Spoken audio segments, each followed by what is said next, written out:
Welcome back to Once Upon a Time in the Old... no, wait, stop. It's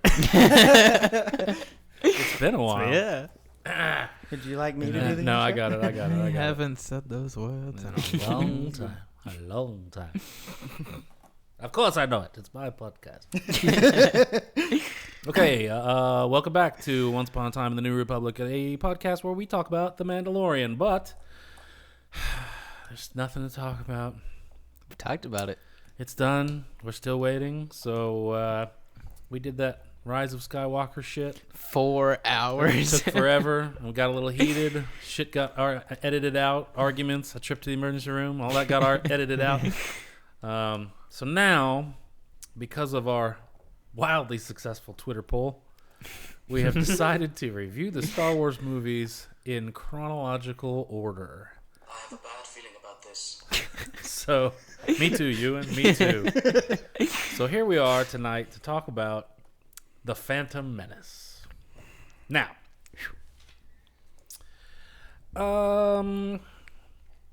I saw The Phantom Menace in theaters. You saw The Phantom Menace in theaters. Mm-hmm. You saw The Phantom Menace in 3D, re-released. Have you seen The Phantom Menace in a theater? What year did it get released? You were 1.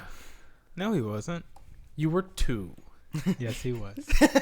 I remember us going to see Nothing. a Star Wars. Well, okay, I don't remember doing this. I just Right. remember Right. like mom and dad talking about it. The 4 of us were in line to go see a Star Wars. I don't remember if it was the re-release of A New Hope or if it was Phantom Menace, where we were like on the news or something like that because they had That like was a Phantom camera. Menace. Yeah, so we saw Phantom I Menace, think. but I don't remember it. So I never saw it in theaters that I can remember. I've seen Phantom Menace with you, and I've seen Phantom Menace with you. Oh, really? I took you like the second or third time you saw it. Oh, Yeah. cool. That I've never seen Phantom Menace with you. So, but I'm going to talk about it with you. Okay. I'm down for that. Close enough. So, if I had had more time, I would have looked up all sorts of background bullshit about this. Like, oh, it's the first movie filmed digitally. Oh, it's the first movie fucking screened digitally. Oh, it broke new ground and blah, blah, blah. And that's great. But I'm not here to suck George Lucas's dick. I'm here to talk about how terrible this movie is. Real fast. Andrew, did you just hit your head on the microphone? Hit my earmuff on the microphone, and I didn't Okay. hit it on the microphone. I hit it on the windscreen. So anyway, Pop I'm an original trilogy kid, and you guys are all prequel kids. So, Yay. as prequel kids, what's y'all's overall opinion of the Phantom Menace? I'm not the prequels. I'm just saying Phantom Menace as a film. What's your overall opinion of it? I really like it. You do like it? I mean, I think like as a kid, I know I Right. loved I mean, it was your Yeah. no. Now, when you saw Phantom Menace, had you seen the original trilogy? Yeah, I think so. You'd already seen those beforehand, so you Because- walked in knowing what happened in the original trilogy? Okay. Yes. You had not. You saw the prequels before you saw the original trilogy. Right. What about you? Do you remember seeing the original trilogy before the prequels? Or Yeah, Okay. I watched them in chronological order. Well, I remember. I think I That's actually. crazy. You did. Wow. I think Okay. I actually went to the re-releases in theaters. Maybe. I think the re-release was in like 97, right? Fuck, I don't know. I don't know. Whatever. Fuck it. But yeah, I saw the. Okay. Yeah. So you already knew about the original trilogy and stuff. See, that's the kind of the weird thing about Nate is like that was his first Star Wars. Yeah. Was Mine was Attack of the Clones. Right. Well, no, I mean, you saw Phantom Menace, but Phantom Menace was a VHS tape and it got stuck in the VCR, and so Attack of the Clones on DVD was your jam. Okay? He watched that fucking thing every day. And I can't wait to talk about it, but Yeah, the next one. That's why I was like, you have to be here for this one because I feel like Phantom Menace, you have more interesting stuff to say about Phantom Menace, whereas Attack of the Clones is going to be these two guys' film. Okay? So anyway, yeah, so you that was like your first like big Star Wars film in theaters, Yeah. go crazy. So even though everyone else says it sucks, you still really like it because it has Yeah. that. Oh, okay, cool. Oh yeah, I've always really liked Phantom Menace. Yeah. Yeah. Okay, Jack, what do you think about it? I like the Phantom Menace. Yeah. I like it. Right? I mean, just before we dive into notes, and I have quite a few gripes with it. Right. What letter grade? What would you give it? Oh, we're going to go letter grades right off the bat, huh? Oh shit. Round the table, baby. Best kill. My letter grade is a D. Whoa. D. Ow. What do you got there, Jack? I was thinking a C. What do you got there, At Andrew? least a B plus. That's what I figured. B plus. Yeah. I would like to recuse myself from letter grades this go around, but I will give it a D as well. Okay. So, simply because no, I'm not going to overall. Okay, so let's kind of I Set the stage. no, I'm as not it were. I'm not doing this like Mandalorian where we go scene by scene and shit. And I made notes, but I didn't make. And then this happens, and then this happens, and this. I just wrote down things and impressions. Okay? I like this because I feel like, especially like now we're doing movies that have been out for over 20 Forever, years. everybody should so know it. Everybody should know it. Right. So I think this Just will be hit good. Just hit the big parts and then shit that annoys us. So yeah, and like I said before we started recording, I can't watch the Phantom Menace very often. So when I do sit down to like purposefully watch it, not just have it on in the background, I pay attention to shit and try to notice things, because I don't remember it that well. So there's a lot of little observations here that I either thought were interesting or were awful. So I almost feel like I have no right to lead this one because you guys are the prequel kids. I'm just the old fart who's going to complain about everything. Okay.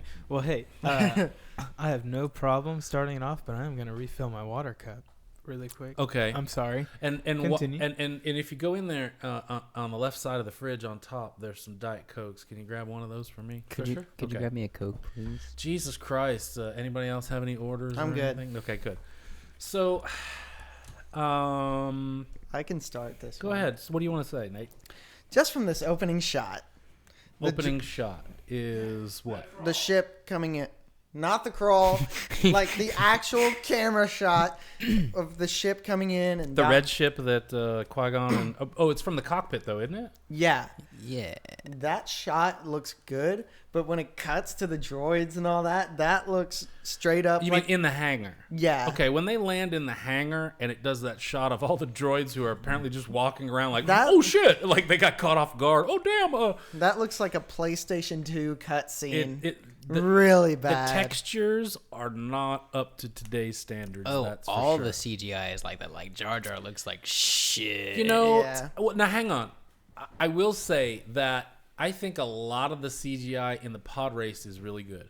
In the pod race, yeah, yes. I'll give it that.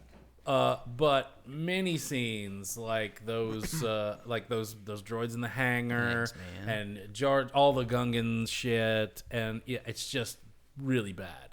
Even some of the backgrounds you can, like the whole thing with Qui-Gon running through when they first get to Naboo and he's running through the swamp, forest, and then yeah. like Jar Jar and him fall on the ground, and he gets up and walks away. Look at his feet, and it's just like clearly like the worst green screen with no shadows or anything, and you're just like, oh, George was really counting on us to be looking at people's faces, because damn, yikes. Okay, so we can all agree that a lot of the CGI in this doesn't hold up. No. Not at all.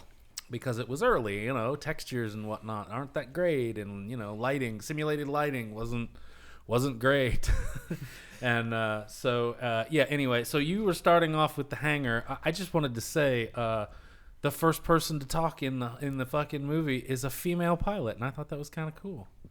In '98, or '99, I was like, wow, way to go, George. The pilot's a chick. Awesome, that's cool.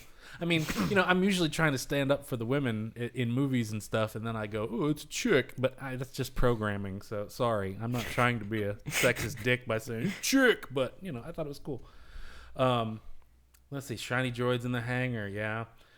When we paused it for some reason, and I don't remember why, if I had to get up or something, but when Obi-Wan and I almost said Anakin and Qui-Gon walk through the door with female C-3PO and they go around the corner, there are these big switches like every 10 feet on the wall. I was standing looking at the TV. I said, "What's that switch do? What's that switch do? What's that switch do? You pull the lever, and then if you pull all of them at the end of the hallway, you get a mini kit. Yeah, Yeah. I guess because that's there's right. like one Deep every 10 cut. feet. Deep cut. So the first time you see them and they walk out and then they flip their heads down and you go, oh, okay, it's Qui Gon and Obi-Wan, okay. And Well, you don't know. You don't. I know, but Yeah. Hey, it's but, Liam Neeson, but a they new flip guy. these things down and I'm like, robes, really? See, I mean, What? okay. Alec Guinness look, had robes. hang the fuck on. I'll get into this later, Mm-hmm. but when I talk about how George Lucas fucked up in the prequels, but yeah, I'm just like, robes, really? Fucking whatever. Anyway, it sucks that Obi-Wan's first line is, "I have a bad feeling about this." Why? You're burning it early. Yeah, you that goes to my argument of why George ruins the prequels. But anyway, I'll save that for later.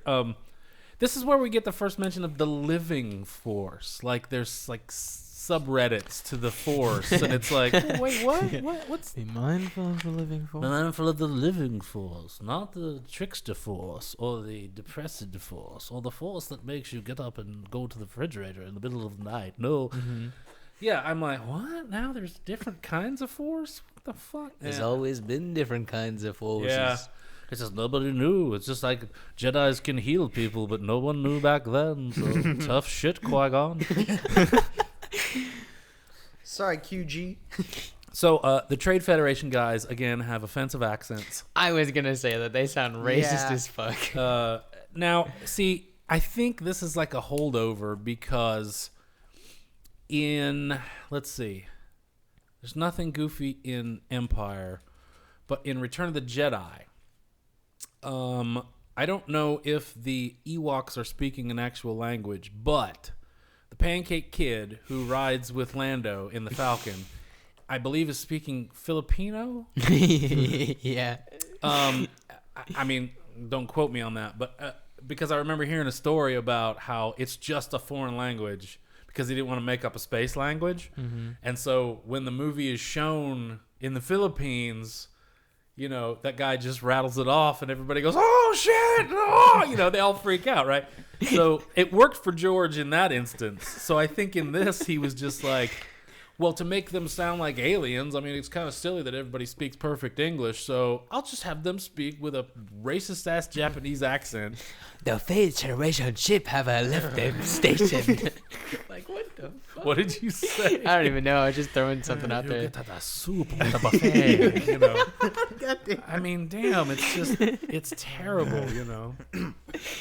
Another little thing. The animatronics are kind of like outdated too. Well, that's what I was looking at when I was yeah. watching them. I was like, are those guys wearing masks that fucking... No. So, Okay, educate me, Andrew. It Okay. gives me time to eat a chocolate. So this is I got this from watching the behind the scenes like making of documentary, which I've seen a million times because we on the Blu-ray or no. We had it on DVD, and on the DVD there was a bonus disc which had this whole making of documentary, Right, which okay. is not on the Blu-ray. Ooh. Yeah.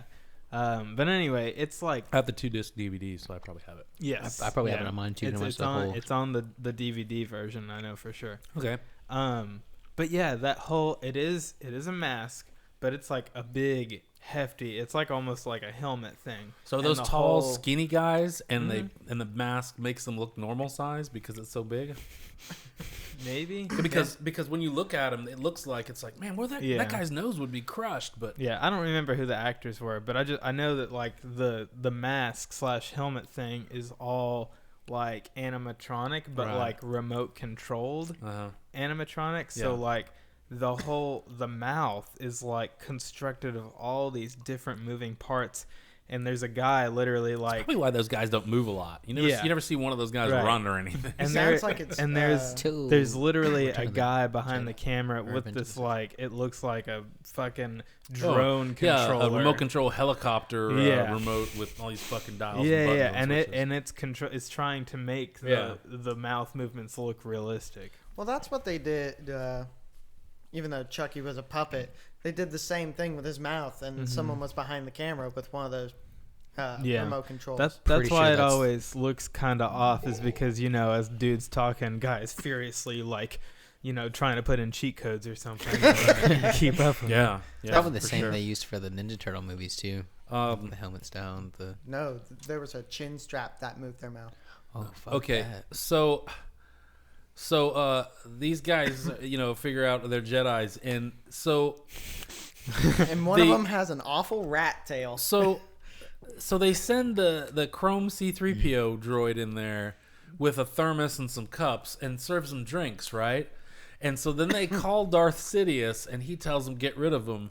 And so then, like 30 seconds later, they release this toxic gas in the room, right? Why didn't they just tell the droid, hey, hang on a sec, let's talk to Darth Sidious, and then poison the drinks? Because they didn't question, they just drank that shit right down. It's like, man, you could have killed him right there, but no. I literally wrote, "Don't drink the tea. You don't know if it's safe." I Yeah, feel I was like, I no feel poison like, in the drinks, I but feel poison like- gas. I feel like he felt that it was safe. Who did? Qui-Gon. Oh, okay. 'Cause I whatever. think- Obi-Wan Qui-Gon- was the first one to drink, though. Okay. And this is just like a general like feeling of mine, and I've heard this I think from a lot of people. But Qui-Gon is kind of like the same, kind of like Force ideology as Yoda. Like he's connected to the living Force and really like all that, all that surrounds you and the whole it binds you, penetrates you, and all that stuff. And that's like, and also that goes with the lightsaber colors. Because What? well, you know, the main lightsaber colors have different like meanings. Masters have green, and Padawans and Knights have blue. False. The lore has Really? been changed. Really? Yeah. When? Because Obi-Wan keeps a blue one the whole time. So a green. I think he gets a green one in. He has a green one at the beginning of this one, right? No. No. Or at this one, and then he loses it, right? The only time that No. Obi-Wan Kenobi ever has a green lightsaber is when he slices the shit out of kills Darth Darth Maul. Excuse me. Spoiler And that was alert. Qui-Gon's. That was Qui-Gon's. Right, because he was Oh a wait, master. no, he did get a blue one in the arena. It was Anakin. He that did. got Anakin got the Okay. green one. But that just got tossed. Yeah. But they just got tossed Yeah. lightsabers. That didn't count. Yeah. It wasn't theirs. I know, but still, like he's only ever held a green lightsaber that one time. Once. Yeah. But anyway, green lightsabers are the green color signifies it being a consular, which is like somebody who is like focuses on the Force and studying like the Force as a religion and all that. And then blue is a guardian, like somebody who fights for good and you know that kind of stuff. And then red, of course, is What you about know, purple? that's it. Huh? What about purple? Well, purple is just like one of those off ones because you know, and this is We going. don't know, so I'm just gonna go with it Jesus being off. fucking Christ! This is going back to like the original trilogy where you had 3 fucking colors: green, Right. blue, and red. You had Obi-Wan, you had Luke, and you had Vader. Yeah. That's what you had. Jack Jesus, look it up. It's canon. Except my Luke Skywalker action figure had a yellow lightsaber. Twist. And Don't now, know why. Just did. now there's this Sentinel class which has the yellow lightsaber. The yellow. We Yeah. talked about that. Okay. So how the hell did we get onto that? Where were we? were talking about Oh, talked tea. about poison drinks, and, Yeah. and you said that Qui-Gon I feel like he could have like did a sensed chemical analysis with his nose and said, "This is fine." But The drinks are fine. when they release the gas into the room, and Qui-Gon goes, "Oh, poison," and they both go, "Aren't they inhaling Not that?" yet, because you can see the gas, and it hasn't got up to their faces yet. Because you can always see gas. So here's the thing. So they call they call Sidious, and he talks to him as a hologram, and you see him, and it's like, oh, that's clearly the Emperor, but his face isn't fucked up yet. I think that was a mistake. I think I think you should have seen them looking down at like a monitor and heard his voice, but I don't think they should have showed him. Yeah, I think it was just too much too soon to show him. Well, I've always been confused on I how mean, let's keep the people, mystery, you know. I mean, people who saw the original trilogy know who the Emperor is. They know Ian McDiarmid played him, and they know, you know, but I mean, come on. For you guys, let's keep the fucking... let's keep the charade Let's going. keep a little Well, I mean- mystery there. I think it was weird that they just showed him right away. Yeah. How I do mean, people not fucking know that he's the Emperor? well, like because in the If you've universe. never seen it, if Yeah, you've never we're- seen the original he's- trilogy, No, He's no, ta- I meant like characters in the universe. How do they not like figure it out? it's because of plot convenience. Yeah, Jack. A lot of convenience. Damn, I thought you taught film school. Anyway, Yeah. what were you gonna say? Oh, I was just saying, like, Jack was going off on you, and I was like, no, what he's trying to say is, like, why wouldn't they hold that back for somebody who's, like, a first-timer? Like, this was Nate's first Star Wars movie.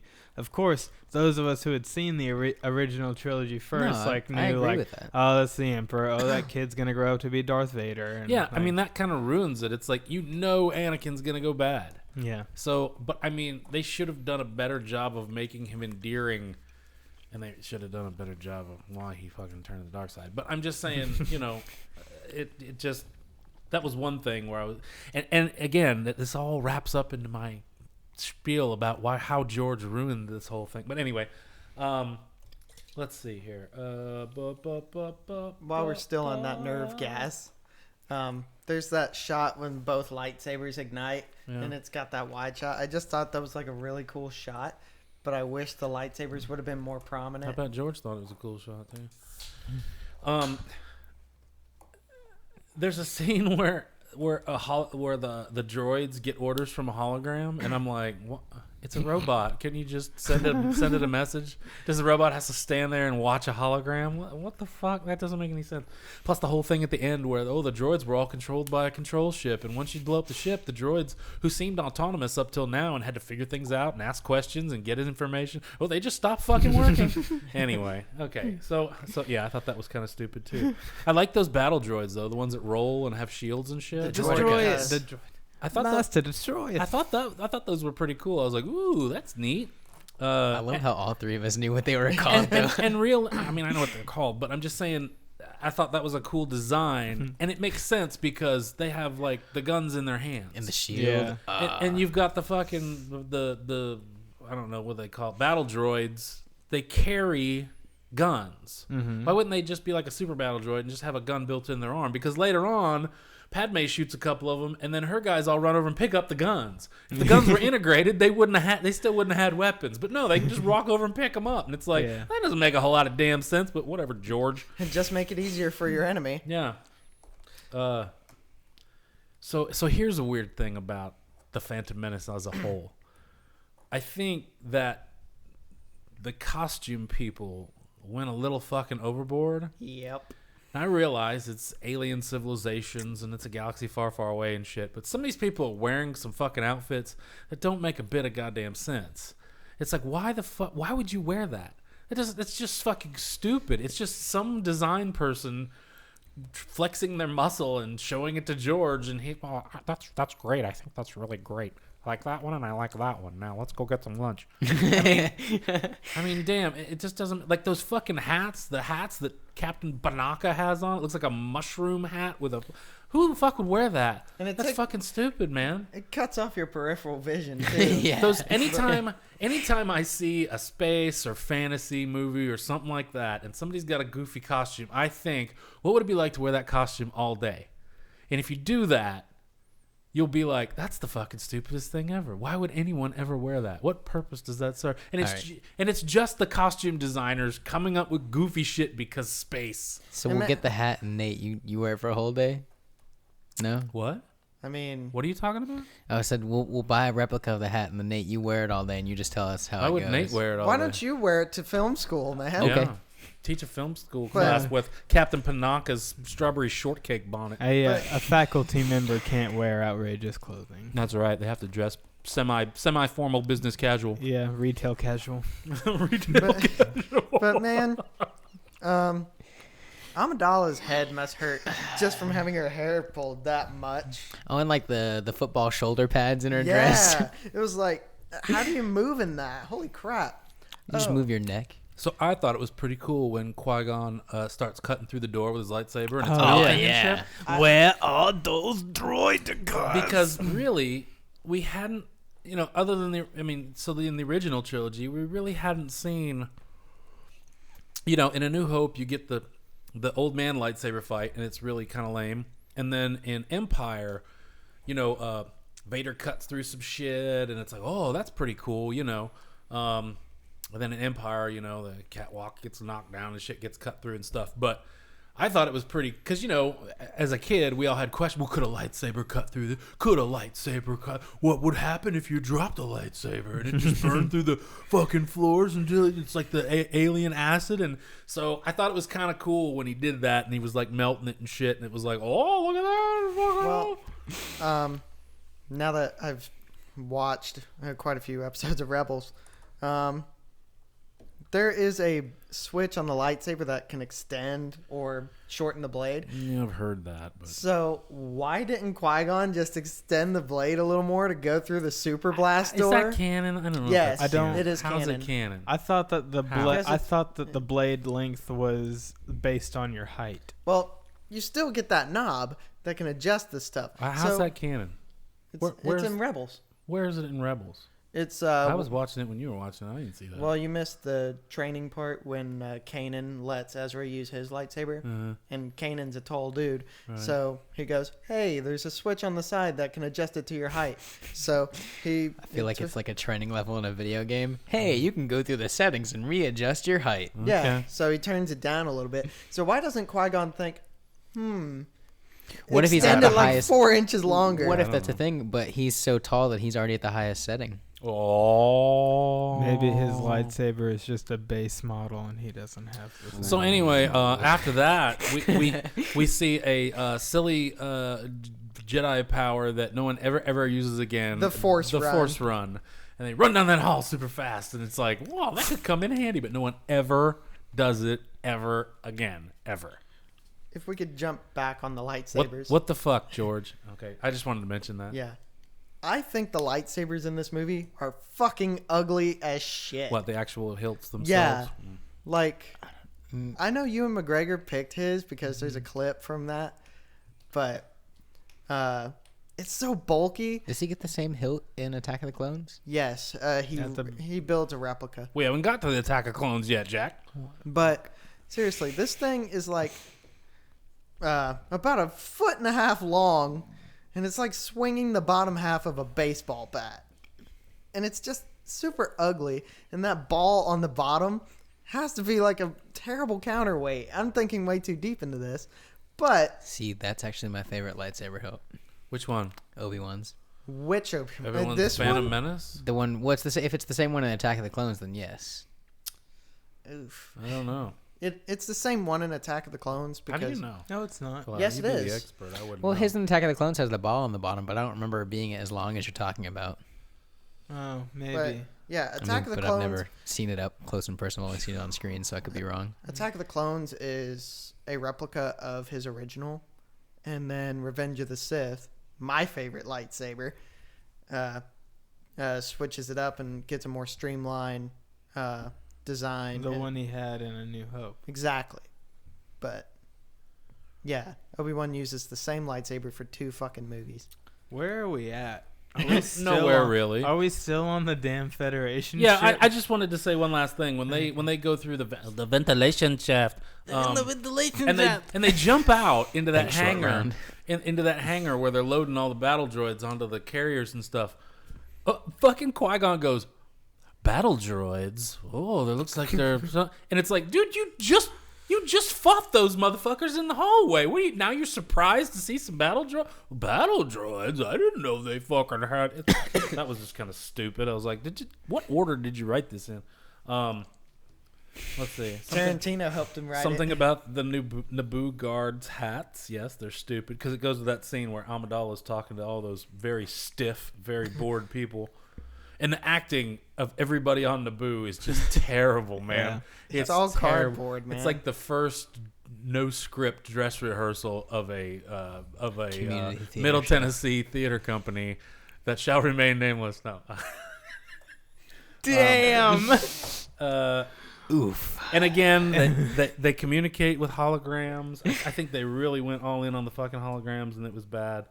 So then we get Jar Jar. I have written here, Jar Jar texture equals awful. Yeah, oh, yeah, dude. Jar Jar looks like shit. Yeah, he looks way too shiny. That poor guy, though. Yeah, he was Oh. bullet. Ahmed Best. Yeah, that's right. Yeah, Yeah. man, I don't. He just went. The he story just- says that he's the one who came up with that vocal cadence, What? and I'm just like, man, how did who Who George approved really it? approved that shit? Hey George, I think I could deliver these lines in a cooler way that would be cool for the kids. Oh really, Ahmad? What do you got? Oh, Misa think this is good. You know, I think you're right. Let's go with that. And everybody else is like, what? So after that, okay, where Jar Jar makes him jump into the lake. And they swim to the caviar village. You're looking at the shore, okay? Mm-hmm. And you see Jar Jar, and he jumps in, and they start to walk down, and they put their little rebreather things, and then the perspective turns, and you see Jar Jar in the water, and you can see the shore on the other side, okay? This pond they fucking jump into looks like it's about 100 yards across. And then they swim down into the water, like, you know, down 5 feet, and you see this little shelf that goes down, and there's this huge sprawling but the shoreline was like 50 feet away. What the fuck is that? That doesn't make any damn sense. Page 2. Yeah, I have Gungan City equals awful. I think everything there is terrible. I think the effects look bad. The characters are stupid. They're in these little bubbles underwater. You point out the same thing. But this guy's still riding a horse thing around, and it's like, what? Really? What? I mean, that doesn't make any sense. What you got, Nate? I'm interested to see if we have the same point. Uh-oh. Well, I think it's kind of funny when the Jedi come through that bubble. Mm-hmm. Of course, they're wet. And then it cuts to a wide shot, and they're dry as fuck. Well, if the bubble's designed to keep out water... No, they came through the bubble, and they were still wet. Oh, were they? They were wet, yeah. And then they're dry in the next shot? Mm-hmm. Yeah. Well, they had to cut out the 15-minute laundry, Gungan City laundry scene. Yeah. Force dry. Oh, We're gonna clean this for you. Force dry. We're gonna dry you real good. Like from the Wizard of Oz, you know? Clip here, clip there. Yeah. Okay. So yeah, there's that whole thing with the fat one, and he's blah, blah, blah, blah, blah, blah. Yeah. That's pretty terrible. Mind tricks. That room is just full of childhood ruiners right there. All the Gungans, man. It's pretty awful. Yeah, just looking back on that, I'm just like, I have why? here. I have here. Fish equals more digital jerking off. We just get an extended sequence of the ILM making goofy alien fish for no fucking reason. There's always a bigger fish. You know what was funny is Qui Gon was like, when his rationale to Obi-Wan, okay, so this wasn't like a ruse. He's like, well, we could use a navigator. The Gungan might come in handy. Hey, I saved his life, so he needs to come with me. But then Jar Jar doesn't do shit but complain, and then Qui-Gon ends up having to knock him out. So who was navigating? Obi-Wan just figured that shit out himself? Man, we didn't need this motherfucker. I got this. Yeah, they got It it. just smells like fish in here for no reason. Yeah, they got in the bongo, and Qui-Gon said, the Force will guide us. Yeah. What do we need this asshole for then? Ejector seat. I really think Qui-Gon is like up there with Yoda. Man. What do you mean? Just like saying the Force will guide us and all that. Like, Force will guide us. I wish we like knew more about Qui-Gon. I actually hope in the ObiWan series it kind of like features Qui-Gon or he talks about him. And, yeah. I think in that room with Boss Nass. We're back in the room. Well, sorry, but Qui-Gon was doing the Force mind trick, and Obi-Wan was like looking at him. What are you doing? I'm gonna keep that. I'm gonna use that myself in the future. Trick. I think I might use that in the future. Exactly. Tries it out and Attack of the Clones in the bar. Hey, it works. It works. You want to sell me this hut on Tatooine at a reasonable discount? I want to sell you this at a reasonable discount. I have 2 Republic credits. I'll take 1. Thank you very much. It's a pleasure doing business with you. And okay, now back to the bongo. Okay. So if this thing loses power, how are those shields still up to keep them from drowning? Yeah, that was fun. You know, that happens so much in sci-fi stuff where people say they lost power, but all the lights are still on and everything's still Shield's cool. still running, and it's like, you know. what do you... What? Maybe the engine just died. Yeah, It's I the don't backup know. generator, The man. battery's Always have a on. backup generator. But Obi-Wan opens that one little panel and jiggles a couple wires together, and it fixes whatever that giant shark bite in the wing did. It's like, oh, I can fix it right here with a couple small amount of plumber's tape and And some heat He's, shrink tubing. From his younger days, he learned how to hotwire. Yeah. You know. Fire up that heat gun. How do you know how to do that? So, I have right here, Viceroy ramp equals awful. There's a whole lot of equals awful in these notes. There's a scene where the two Trade Federation guys get to Naboo and they're walking down a ramp. That whole shot, everything in that shot is just awful. Except it's for the just ramp. terrible. No, it's all terrible. But man, the Naboo planes just remind me of a Windows background. The from- planes, God, we're not even close to that. Well, right after the ramps, it goes to that, and you see the tanks coming across the plains. Okay. And then I guess, they just sit out there for the rest of the movie? Yeah, they just sit there. Wow. Yeah, because when the fighters take off later, they're shooting at them. Damn. Yeah. Sucks to be a battle droid. But yeah, I totally get what you're saying about the Windows wallpaper. Yeah. I have written here, robots wait to be killed. Oh, we must have jumped to the point when Obi-Wan and Qui Gon and Jar Jar. Yeah, okay, so they're up on that little thingy when the guy says when Keira Knightley and her group are coming down the stairs and he goes, process them. Yeah. And so they're walking them outside, all nice and orderly shit, and the Jedi's in the and Jar Jar jump down. Mm-hmm. That fight sequence, all the robots just stand there and wait for their turn to get cut in half. They don't fucking shoot or anything. It's just, what the hell, man? Who is this? A Christopher Nolan fight scene? It's just terrible. Isn't this also when we get force push? Yeah. 'cause Well, we saw that Qui-Gon- earlier on the Trade Federation. Obi-Wan's Oh, the he first one did to it do it. again. He goes, Yeah. whoosh. He does it again here, though, doesn't he? Yeah, Or- Qui-Gon they does both it, do yeah. it. Yeah. I think it's hilarious how awful the Queen's Guard is throughout this movie. Here, grab their weapons. Drop your weapons. Here, grab those weapons. Drop your weapons. This might even be in the when they go to the hangar to get on the ship. That instance too. There's a lot of robots just standing there waiting to be killed. Yeah. But they do fire some shots in the hangar, but they never even get close, and they just stand there and wait to get chopped up. I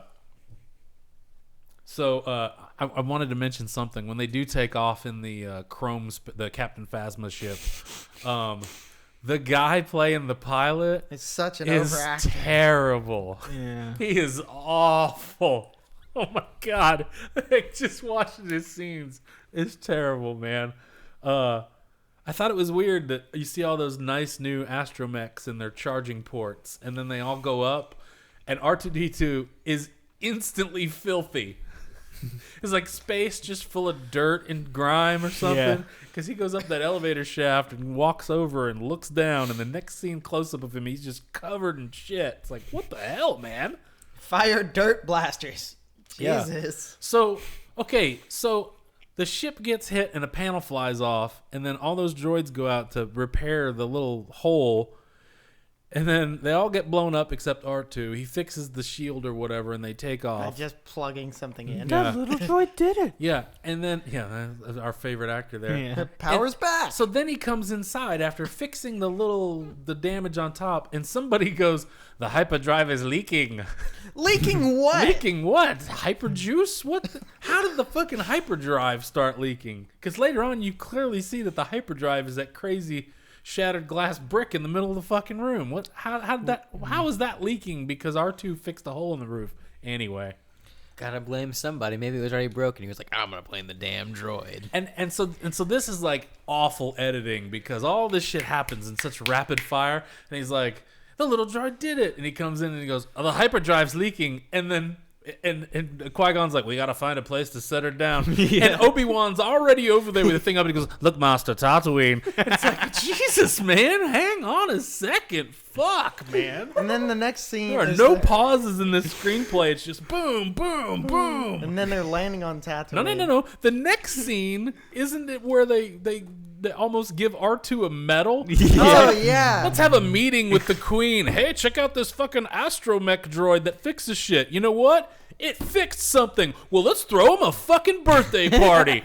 Shut up. You did your job. Go back and somebody clean this motherfucker up and go charge him. Jesus. Let's give him a bath and suck his exhaust. Oh, port. you did your job. Congratulations. What It's do a you want? robot. It doesn't care. What do you want? An update? Jesus, yeah, let's get him a Software update. God, that's so fucking stupid. And then Keira Knightley gets to say, hey, Padme, why don't you go clean that droid? I never understood that. I mean, I could understand Padme posing as the handmaiden and getting to go to the planet because they wouldn't let the queen go, but she switches places and stuff. But what's the purpose of Keira Knightley going, hey, Padme, why don't you go clean that robot? And, why? What's the point of that? Because when she goes and... Is that this point? When she goes and does that and listens to the message? Or is that No, later? that's when later. they have Anakin. That's when they have and Anakin. they're It's in the much later. same room. No, she's or just whatever. in there cleaning the fucking robot. With And the Jar Jar toothbrush. walks in. And she goes, you're a fucking Gungan, aren't you, you prick? Uh-huh. It's a Gungan. I'm a stupid. Biddle bink to bink, boing. Yeah. So I didn't really understand that. I was like, why did Padme have to clean the droid? It didn't make any sense. Keep the ruse alive. I guess. I don't know. Why didn't you just switch it to a different girl? Why don't you make the other girl go clean a fucking droid? Don't Maybe- they have people to clean the droids? Nope. Yeah. Why not? Make Jar Jar clean a fucking droid. He's There you fuck. useless. No, Jar Jar would have broken R2, and then you wouldn't have had R2 through every movie. So the scene transitions are terrible. Yeah. The swipes. Just Just like No. the wipes. I mean, Wipe. the wipes harken back to the original trilogy, which harkens back to old serials and stuff. But, like, it's just, you get a scene and somebody looks and says something to somebody and somebody else says something and they look, I guess so. And it goes to another one and it's like, damn, what? It's just bam, bam, bam, bam. And it doesn't feel fast-paced. It just feels awkward. Where it's like...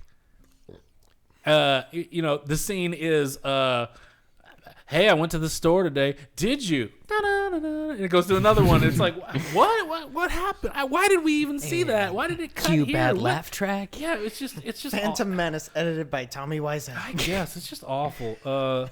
So now, Use yeah, the so they same get to the sex scene. planet, right? And it's like, oh, the hyperdrive's fucked up and all this stuff. And Obi-Wan. And Qui-Gon is like, okay, I'm going to go into town, blah, blah. And it leaves Obi-Wan standing there with a wrench. Was Obi-Wan a hyperdrive mechanic before he got drafted into the Jedi Order? What the fuck, man? None of these other pilots and assholes know shit about a starship. But Obi-Wan's sitting there fixing the fucking the hyperdrive. I was about to say hard drive. Fixing the hyperdrive with a crescent wrench and shit. What the hell, man? I Why think, Obi-Wan's the goat, man.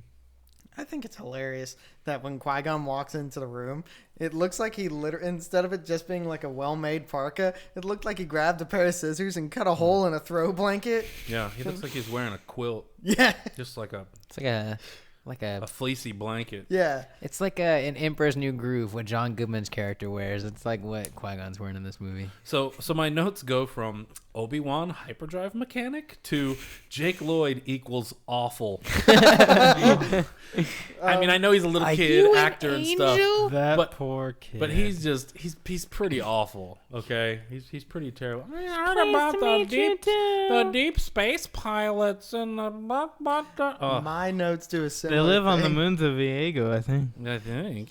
Yeah, my notes do a similar thing. They go from Obi-Wan knows how to fix a hyperdrive to did we need that shot of Jar Jar stepping in shit? Yeah, that's And he made a sound effect too. Splort. Hit the nose.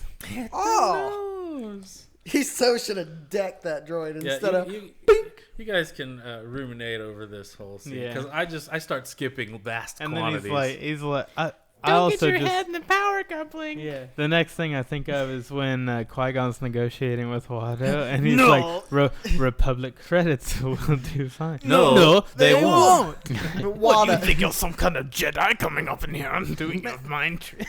Watto is the home of all flies in the galaxy because if you look closely, there's flies always flying around his head.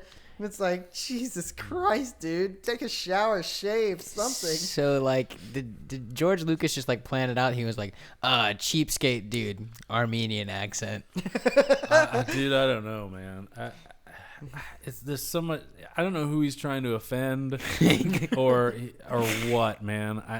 I don't know. And then we these also, accents. George has to go ahead and let us know that Anakin's a little punk ass kid who's got My a name is complex. Anakin. Yeah, I'm a person and my name is Anakin.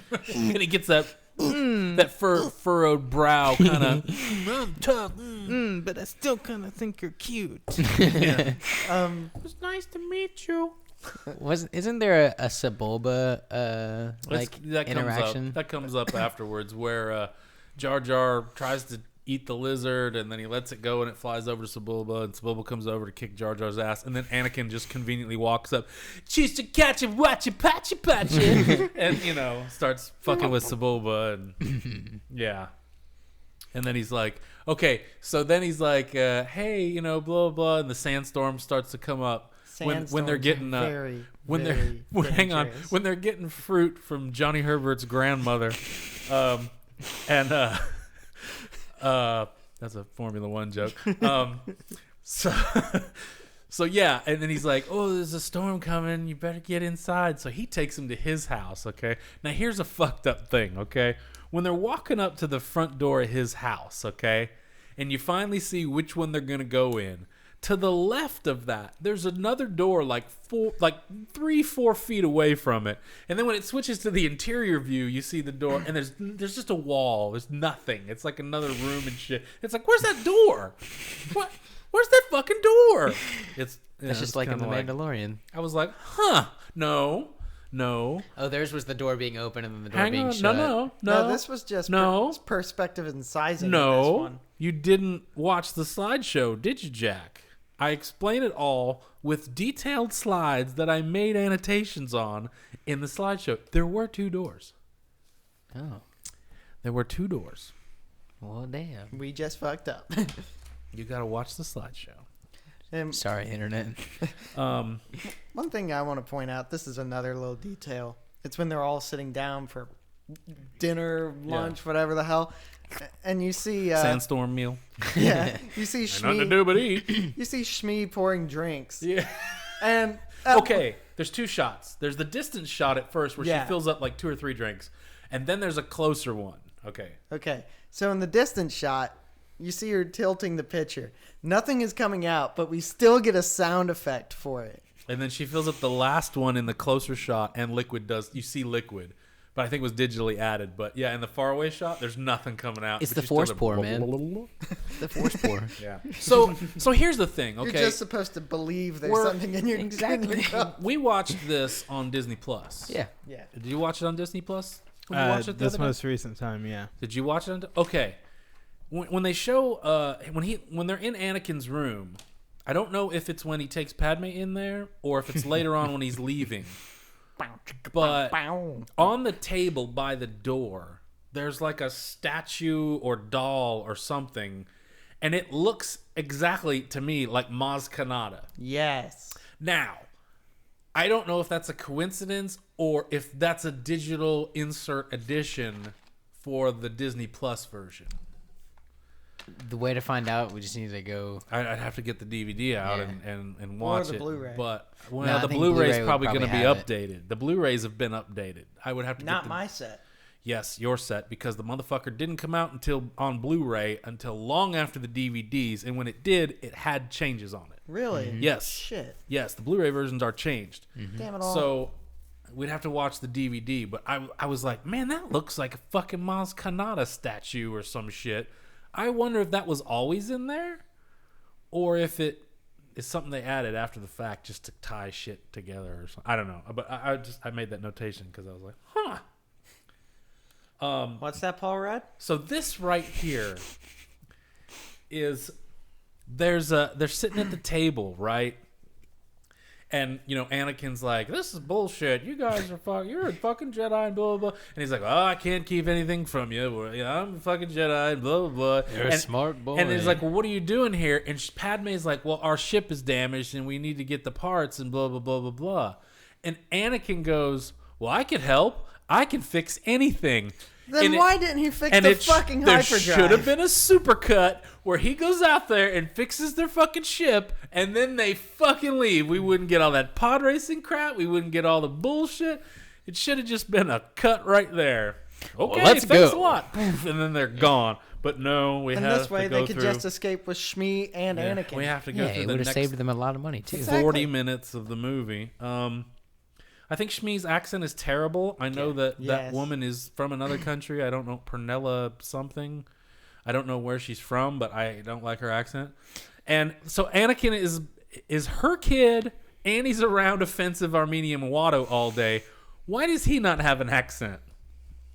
Plot convenience. Yeah, I guess. Well, it's the same reason why Carrie Fisher was British, in A New Hope. She was only British through half of New Hope. She gives that shit up. But she was young, and she was spending a lot of time in England. She picked it up like Madonna did, okay? Okay. It happens. I pick up So- accents wherever I'm at. So The woman playing Shmi is from Sweden. Sweden. Sweeting. Sweden. Well, Sweeting. Pernilla August. yeah. Well, there's like another ing in there in that description. So my brain just went, yeah, Sweden. So anyway, yeah, her accent seems a little weird and off, but yeah, I mean, the kid should have an accent, shouldn't he? He should either sound like Watto or should sound like his mom. Man, just imagine. No argument. I'm right. No, yeah, no, nobody. Everybody's just like, yeah, That shit. just makes me think if he grew up with that accent going into Attack of the Clones during that speeder chase. Oh my I'm god. deeply sorry, Master. So, okay, deeply sorry, master. so this is me reading into shit, but I sent you the cool video edit that guy did of Obi-Wan from A New Hope, where he's telling Luke about his dad, Yeah. and they cut in all that prequel shit, and you see those, and there's these. I guess it's just a testament to how good Alec Guinness is, how he can make a lot out of nothing. He can make a 4-course meal out of half a stick of butter and a pack of ramen, but that guy did a fantastic job of editing shit in there. But he used the subtle cues in Alec Guinness's performance, and you don't really notice that he puts in those pauses and shit where he's thinking about stuff. And so in this next part where Qui Gon asks about Anakin's dad, she does a pretty decent job of throwing in a contemplative eye shift kind of pause.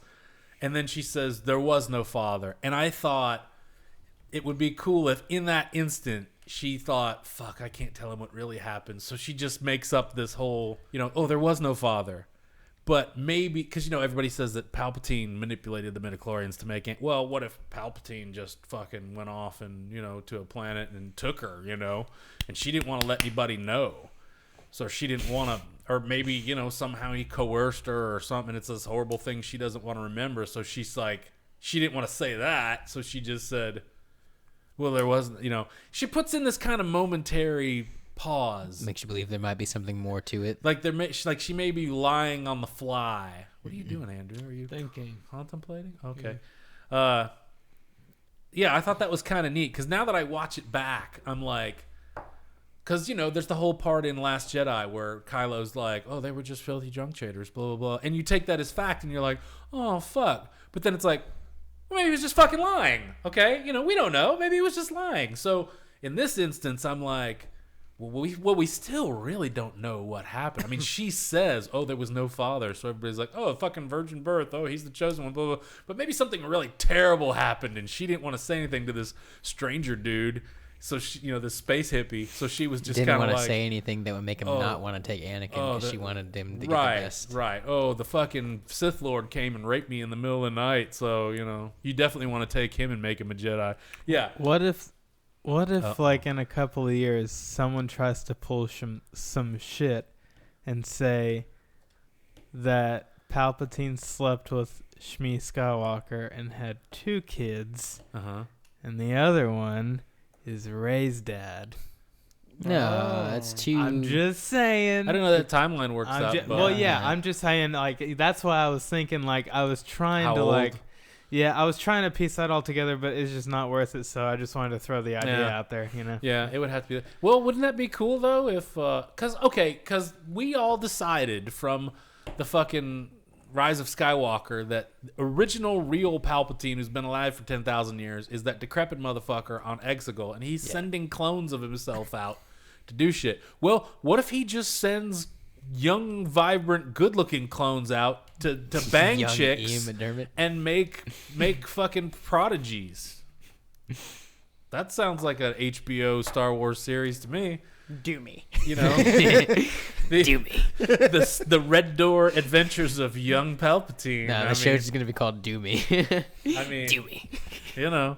But anyway, okay, so yeah, in that instance, I thought, man, she kind of subtly made this kind of nervous eye shift, kind of, and I thought, okay, yeah, if you wanted to retcon that and say she was lying, I could totally buy it.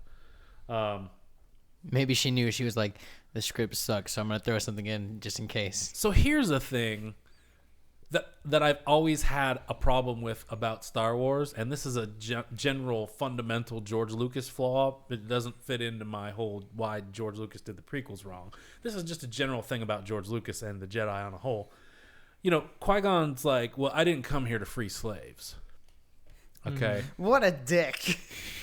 So, well, look, though, but like, I'm not Abraham Lincoln. the Jedis, okay, the whole thing about, oh, they can't have attachments and they can't have this, and oh, you can't, you have, you know, and Yoda tells Luke all this shit about how, like, well, you have to let your friends die because, you know, if that's what you believe in and you believe in what they fight for, then you'll let them fucking die for the cause, and, you know, shit like that. And it's just like, what? George Lucas made these fucking Jedis to where they're so supposedly so fucking squeaky ass clean and they can't do any, you know, fuck that shit, man. I'm a good guy and I fight for the good guys. But if there's a bad guy and he's doing bad things, I'm going to go fucking fuck him up and cut his head off. Mm-hmm. And I'm going to be pissed off because he's an asshole. But when I do it, I'm going to feel a lot better about it because I did a good thing. But no, oh no, then you give into your anger, it leads to the dark side. Oh. What doesn't lead to the dark side? Everything leads to the fucking... How am I supposed to do anything, you know? And it's just... You eat that apple over there, you're gonna turn to the dark side. Yes, you cannot, you know, blah, blah, blah. And it's just Do not use the Force to cut that pear. Yeah. That was the true. A Jedi uses the light for defense, never for attack. I've seen plenty of fucking Jedis turn their fucking lightsabers on first and strike that first blow, okay? Come on now. I mean, Obi-Wan harms two people in a bar. But they've all got that whole, oh, I can't. It was really heavy-handed in the Phantom Menace about how we can't interfere. I can't fight a war for you. I'll just be standing against the wall smoking a blunt because I can't do anything. Come on, man. I mean, what the fuck, dude? Yeah. That's been a problem of mine with the whole Jedi thing. Oh, you can't ever do anything bad. You can't ever use your anger. You can't. Fuck you, man. I'll fuck all these motherfuckers up, and I'll feel good about it in the end because I fought for the good guys. Yeah, I killed all the bad guys. Everything's great. Everything's great. Yeah, sure. Give me the rank of master, motherfucker. I got pissed off and killed all these people in cold blood, but I made the universe a better place, didn't I? I know I'm on the side of the right. There is moral ambiguity, but in the end, you know, the ends justify the means. Nope, not in fucking George Lucas's world. Man, You look like you're sitting on a lot over there. You don't want to say anything. No, I just like you were saying that, and then I was just thinking in my head of Anakin. I've brought peace, justice, freedom. Yeah. Well, you know what? and security to my new empire. My new. I think it Your could. new I think it could have been done better, but I do see his point because they do a decent job in Revenge of the Sith of Palpatine pulling him in one direction, and he seems like he starts to think Palpatine's full of shit, and then the Jedi Council pulling him in another direction, and he starts to feel like they're full of shit, and he's just like, man, you know what? Screw all these guys. I'm looking out for number one. So He should have just murdered everybody. Started from scratch. Well, you Him, know, Padme, I and the think kids. I think that's kind of what he was trying to do. Yeah, I mean, shit. For a He little while. almost choked out Padme. I Yeah, mean, he's fuck. kind of like, you know, me and you will rule the galaxy together, and it'll Could be you- fucking great. And Could she's you like, imagine? Whoa. Could you imagine? I just want to be friends. if he had not lost all of his limbs. Like, let's just say, like, the fight between him and Obi-Wan didn't happen, and he just, like, became this badass Sith Lord. He totally would have killed Palpatine. Oh, for hell sure. yes. Yeah. Oh yeah, for sure. Yeah.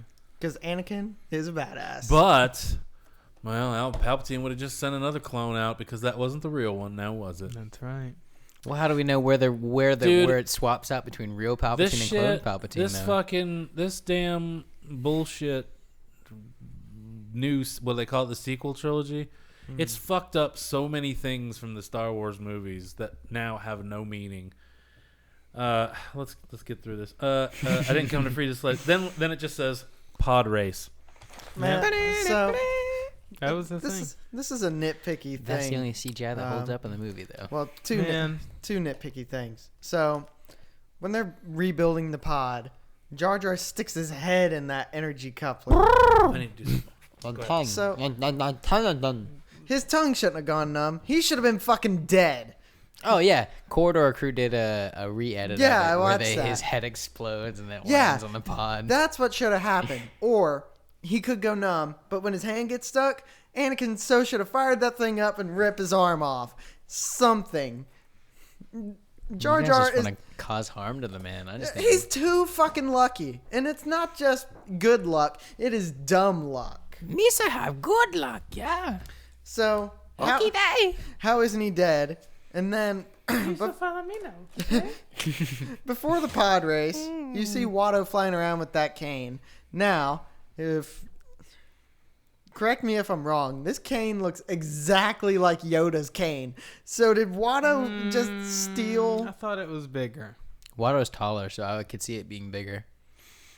I don't know. That's just me. I thought it was bigger. Well, then they have the same shape and design. They just didn't feel like making another digital one more unique to Watto. Yeah. Now that's just lazy. So then it goes pod race. So okay, so in the beginning of the pod race, it might be like the first. Yeah, it's during lap 1. You get this shot. Now I don't think this is in the original. I think this has been added. I don't know when. I don't know if it was added for the Blu-ray or if it was added for Disney Plus. But Did they add more to it for Disney Plus? oh yeah. Oh shit. Yeah, there's a whole nother scene. I'm trying to think of where it is. It's just like an extended thing, and you're just like, I don't remember that. It's just nonsense talking, but I'm like, why the fuck did you put it in? It was stupid. It should have been cut out. There's a scene where you see a girl on a balcony, and she's got white skin, and it's this girl from Clone Wars. Do you remember her? Yeah. I don't remember what her name is. Yeah, I know. Fuck. But I can't She's a remember bounty her. hunter. I don't fucking remember her name though. She's standing on a balcony. Mm-hmm. Just standing there, and I was that was for sure there in the Blu-ray. was it? Yeah, Okay. It was in the Blu-ray. I thought I had goddamn IMDb. If you let it sit long enough, it just goes back to the home screen. But I had it on the episode because there was 2 female characters whose names I didn't recognize, so I was going to be able to rattle those names off. But anyway, you see her, and I was like, oh, I recognize her. And that's all you get, though. So I think during the race, I think the crash effects, when they're going super fast and somebody's engine falls and it falls and tumbles and spins and shit flies off, all those crashes looked really good. Yeah. I mean, the pod race stuff looked excellent because I think they spent like a year on it. It's just the pod race. And then like 3 weeks on Jar Jar. Yeah. But man, all those crash effects are really good. I thought it was cool that they had the Tusken Raiders up there taking pot shots at them. Yeah. Because that's exactly what those motherfuckers would be doing, I thought that was really cool. Man, There should have been some Jawas there waiting to grab some Grab scrap. some scraps and shit. Man, That'd be funny. I really just liked the whole idea of the pod race, though, like in the Star Wars universe, because I mean, We got NASCAR. We got NASCAR. We got Formula 1. Yeah, They well- need something. well, it's just like we haven't, in the original trilogy, there was no like talk of like extracurricular like things, Just Yeah. that chess game. just a chess game, and like Jabba the Hutt is this big gangster like gambler person, and you're like, okay, what is It there? can't just be cards and chess. Come Right, on, it's there's like gotta be something. what is there to gamble on? I'm gonna They bet you do they run these on a pod blue milk. races, and it was really cool. And they made plenty of video games about it. Oh, that cashed in. Man. Oh man, that arcade there was game an is arcade something game that else. I Yeah. loved so much, and I thought it was so cool. Man, I'm really glad. I thought, man, pod racing, cool, good job. I think the sounds they came up for the pod racers were all really cool and interesting sound design. I thought that was good. Everything about the pod race is pretty great, other than the fact that I think you see it in real time. Because it takes forever. And That there's whole like race is 3 like- fucking laps, and the whole thing's like 12, 15 minutes. It's like, Jesus. We need to tweet at Crofty and be like, "Hey, narrate this pod race scene." That would be funny. That would be pretty. This is all Formula One. Sorry, guys. It's okay. Nate and Scott are over there laughing. Andrew and I are just kind of like. So my next note here is about when Anakin's leaving his mom. So if anyone has anything to say about post-pod race stuff, I mean, we didn't really talk about the bets or anything, but I'm pretty sure it's just like a Star Wars Galaxy thing that if you like are outside for too long and you're moving fast, you're gonna get dirty because Anakin's face is fucking just covered in shit. When He's like he's like doing 120 miles an hour through the desert. Yeah. Behind other caves pods. and shit. Okay. Well. So Shut the fuck up, Jack. Hey man, R2D2 went outside the spaceship For like 10 seconds. in the vacuum of space and like hooked up a wire, and he was filthy. So this kid who's flying through the desert Yeah, and shit, that's my point. Of course he's gonna be filthy. That's my point. You're what? But that was my point. It was related to R2, so I was like, yeah, it makes sense that R2 was covered because Anakin was fucking filthy as shit after the race. But then you guys Did were it like, sound like that's the point he was trying to make? in my head, that's where I was wanting it to go. Ooh, wow. A couple of things. Just The ability to speak does not make you intelligent. yeah. Yeah. So George Lucas just kind of invented the midichlorians. See, I don't even know if I made a note about that. Because we've passed over where that was. Yeah. But so that was the thing. I mean, I guess it makes sense that Jesus. It makes sense that, you know, in the time of all of this organized, like the Jedi Council, the Jedi Temple, it's like everything is super organized. Like, I guess, okay, you know, there's surely some kind of scientific way to see like where everybody stands. But that scene where he's cleaning up a scratch on Anakin's arm, and then he pricks it, and he goes, "Oh, I'm checking your blood for infections. Why don't you go inside?" And then he calls ObiWan, and he has him analyze the sample. Yeah. And they do the midichlorian talk. I was like, okay, that seemed pretty contained, because I was like, what if you just cut that scene out? But then later on, when they're on Coruscant, there's another discussion where Anakin's like, "What are midichlorians?" Yeah. And I think they're standing on one of the landing pads and stuff, and I was like, that makes it a little harder to cut it out. Because if it was just that initial conversation, you could cut that shit out completely and it'd be fine. Mm-hmm. But then they talk about it again later, and I'm like, fuck. And it never comes up in the test when he's in the Jedi Temple or any of that. But it's like, damn, that second conversation kind of fucking ruins it. On the landing pad, him and Obi-Wan. He's talking to Qui Gon, and he's talking about midichlorians again. I don't know why it comes up again, but I was just like, They God want damn it, they want to George. hammer it home. Yeah, I guess, man. That sucked, though, because So- I was like, ooh, we could just cut that out and it'd be gold, but nope. So it was like the hologram thing, and this is like a separatist thing, because, you know, Obi-Wan and Qui-Gon were just using like a little walkie-talkie bullshit thing. Well, there's a shit ton of hologram stuff, but it's like the fucking Trade Federation guys talk to Darth Sidious via hologram, and then they talk to their robots via hologram. But then when they talk to Amidala, she's on a big liquid plasma fucking screen thing. Oh, shit. But then Amidala gets fucking hologram things from people, and I'm just like, make up your mind, guys. Are we doing the plasma? Are we doing the fucking round Flash Gordon screen? Are we doing holograms every? What the fuck? And why do you have to send a hologram to a robot anyway? God damn it! I'm bringing up holograms. It's stupid. Anyway. Yeah.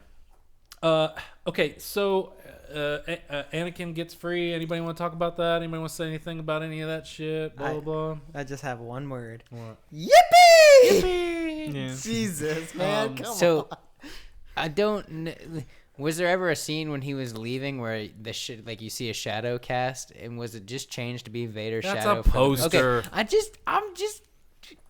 So anyway, when he is leaving and he goes into his room to pack a couple things, he turns 3PO on to talk to him. And it's really fucking weird because it goes to a POV shot Of 3PO, from C-3PO, and I'm like, what the? That was fucking weird. Why There's did a it? bit of lens distortion in that. Well, where, because it's a tiny room and it has to be a wide lens. But I'm just Yeah. like, why would you do that? That's a weird choice to go to like a 5-second POV from C-3PO. the DP for that shot just got out of film school and I said, was- I want yeah. to try something new. Oh, dude, I got this handheld rig, and I think we should really use it here. Are you It's a weird fucking choice. Okay, if you say so. So my next note is Newt Gunray's spider chair. Yeah, I have that as my next note. What the fuck, man? George, we know you have a digital effects lab, okay? Just fucking stop, man. He's just throwing shit in here for the hell of it. It makes no goddamn sense, man. Why is this guy on a mobilized chair? Fuck, man. He's not paralyzed or anything. Like, there was a scene where, and this is kind of going back early on, or is it? I thought I made a note about it, because I'm right down here towards the bottom. Did I skip over it? What? There's a scene where Newt Gunray and the other guy are talking to a hologram of Palpatine. Yeah. Oh, and it's on a platform and it's spinning? It's turning, and they're walking around it. And I'm like, what do you do? Why? First, okay, are they walking around it because the hologram's turning? Or is the hologram turning because these motherfuckers won't stand still? I was just like, what? And I guess it was just because the scene was tremendously boring that they were like, give you something to well, at least let's make them walk around in a circle or something because this just looks awful. So but it's just stupid. It's like, why are they? And the whole time in this movie, anytime you see a hologram, it's like, how's that being projected? What's projecting that hologram? You never see it. It's just like in the middle of the floor, nothing, but what is this? We're just all supposed to just take this line down because, Star Wars. Yeah. My notes go from spider chair to too much politics in my Star Wars movie. So this is where we get the Padme and Anakin scene on the ship that's real cringy. Mm-hmm. I'm really cold. I'm cold. You come from a warm planet, Anakin. Too warm for me. What? Fuck, that whole conversation is terrible. And he's like, I made you this necklace. When did you have time to make 5 minutes that? ago? Yeah, fuck. I just happened to have all the materials in my pocket to make a necklace, so here you go. I really made it 5 years It'll ago. bring you good fortune because I'm superstitious like a hick. I mean, damn, man, really? It'll bring you good fortune. Shut up. Except I'm going to bring you death. So my next note is sudden Sam Jackson on Prozac.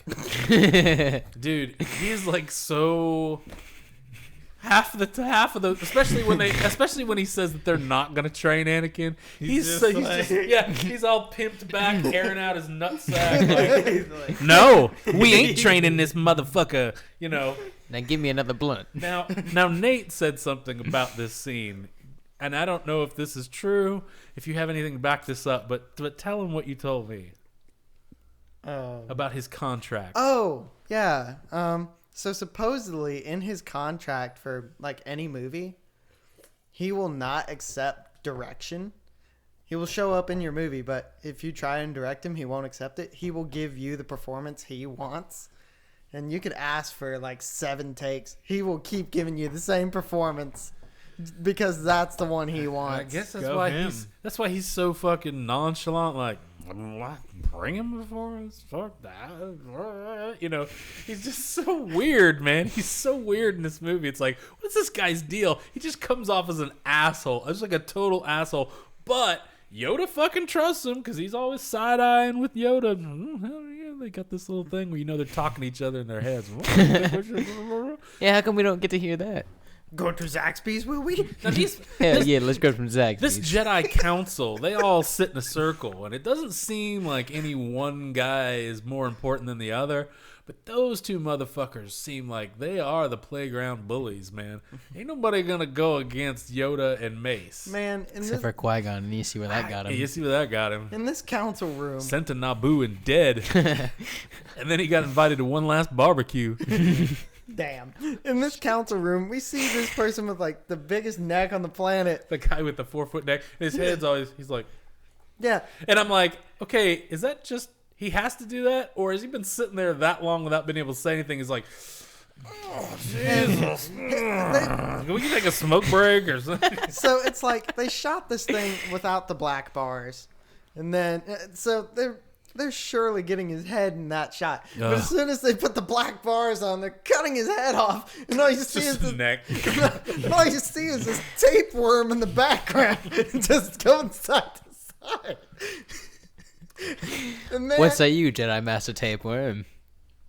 Good point. Shut up. Wobbly, wobbly. and man, they shit on this guy so hard in Robot Chicken. Oh, yeah, that's pretty good. Oh, Get shit. pizza, he will. So he's there before the council. He does a little. Well, test okay, no, of- this is just the sudden Sam Jackson is where Obi-Wan and Qui Gon go and he says, "Oh, I found." They give the Believe we report, found the chosen and then Anakin I'm right Obi-Wan here. goes to walk off. Will you guys just shut the fuck up? We're trying to talk about the movie instead of I'm you not guys even just saying anything. Well, he's Yes, looking me. at you like you guys are having a separate fucking conversation. And then Ewan walks off, but Qui-Gon Qui-Gon hangs stays, back, yeah. and they're like, "Ooh, you got something else to say?" So that's what that scene was. more to say Yeah. to you. And Sam gives him some attitude. After that, my next note is, Senate stuff. Yeah. We get all that. That's all really fucking boring. Oh, it's fucking awful. We could just skip over But it. she does the vote of no confidence, so they're going to throw out the chancellor. Yeah. Then we get Anakin's test. Mm-hmm. A ship.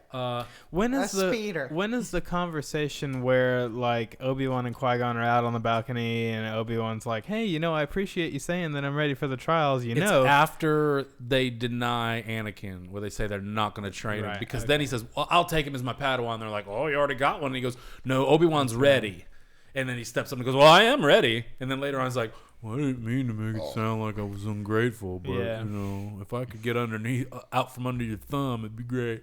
And I See, got this that's fucking just- ponytail off. That's just more like I really liked Qui-Gon's character. I thought he was cool because Obi-Wan was like, "Master, if you would just listen to the council, you'd be like on the you'd be one of them." But he's just like more like, "No, I'm just gonna do what I feel like I need to do, and I'm just think- gonna go with the Force." and- Neutral good. I, Man. Yeah. I think that is useful later when Obi-Wan is talking with Dooku. And Dooku's kind of like, I wish Qui-Gon was here with me right now. And Obi-Wan's like, oh, he'd never fucking join you. He's like, don't be so sure. He was always kind of at odds, and I think he'd be on my side, and blah, blah. And Obi-Wan's like, Qui-Gon as a Sith what the Lord, fuck? that'd be badass. I don't think Qui-Gon would have been the Sith Lord, but I think that Qui-Gon definitely would have. He would have gone gray, that's for sure. Yeah, but he also wouldn't have been just fucking oblivious. It's like Yeah.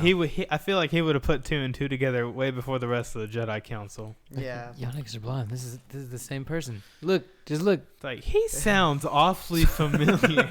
Picture A, picture B. Same person. Man, my note goes from too much politics to walk through Gungan shield, which pisses me off. Oh, well, yeah, that's way later. Yeah. So I've got Palpatine gets nominated to be new chancellor with a couple other dudes, but he's pretty confident he's going to win in an election. And then fucking Padme leaves. And For no And I reason. went back and watched it again. Because gets up she and just walks out. says, "Oh, that's great news. You know what? Yes, I'm gonna go back yeah. to Naboo." And he's like, "Whoa, what the fuck you want to go back to Naboo for?" I just feel like I should be with the people.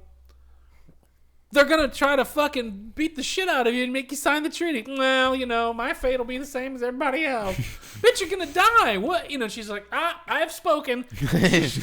She's just like, This is wants the to way. yeah, she just wants to go back. And I'm like, what the fuck are you doing? She didn't say, I'm gonna go rally the fucking troops and start a fucking army, and you're gonna fucking change shit here, and I'm gonna go back and kick some ass. No. Well, she just, did say the Senate is your arena. Yeah, my but- place is back home or with my whatever. people, where my fate will be the same as theirs. If we all get killed, we get killed. All right. Well, that was just fucking stupid. I was like, Yeah, it's dumb. so her motives are, I'm going to go down with the ship too. Pretty much. I guess. wasn't so much against that because they made it clear, Palpatine is the career politician who's just going to do his thing in the Senate with Right. the rest of the bureaucrats. Right. and, Well, know. but sit there, let him do it, and then let him make a change. Don't just go back to die. That But I doesn't make think- any fucking sense. But I think they made it clear that any kind of change being made would just take for fucking ever, and I don't know. By the end of the movie, he shows up as the chancellor, and he's like, "Yep, everything's fucking great now. By God, I'm gonna change shit." And Yeah, it's he's only got some pep in it's his only like a step half at a that day point. later. Damn. So anyway, so then we find out that Anakin's not gonna get trained, and we talked about that. Blah blah blah. Sam Jackson looks real comfy. He says something about, "No, you got this. Now's not the time for this shit because the Queen Amidala's gonna go back and blah blah blah, and you need to go fucking with her, and maybe we'll look for this guy, and we'll unravel the mystery of the Sith. Mystery of the Sith. These motherfuckers seem like, at the end of the movie, they seem like they know a lot. Oh, he's two. They're master and oh yeah, those fucking Sith. Well, yeah, like they read the Sith manual already, but he's like, well, help us unravel the mystery of the Sith. Yeah, I think they meant unraveled like it. mystery because they've throughout the whole prequels they were saying there's a Sith Lord they've been looking for. So I feel like that's the mystery. Right What? under your noses. Wait, what? Well, yeah, because like all throughout the prequels, in the Revenge of the Sith, we're in Phantom Menace. I know, but it's just like a known thing throughout the Jedi that they know, somebody's out there, and here's where we get the hologram that turns. Okay, yeah. Is somebody out there? That's Will the somebody end. listen? See that, and that's the end of my notes because I was just like, oh god. Yeah. So yeah, I guess they go back to fucking Naboo, and that's when they. Well, no, there's a whole lot of awful Gungan shit first. Yeah, I was gonna say the first thing they do when they get back there. Did we already skip over the first interaction with Darth Maul? We did.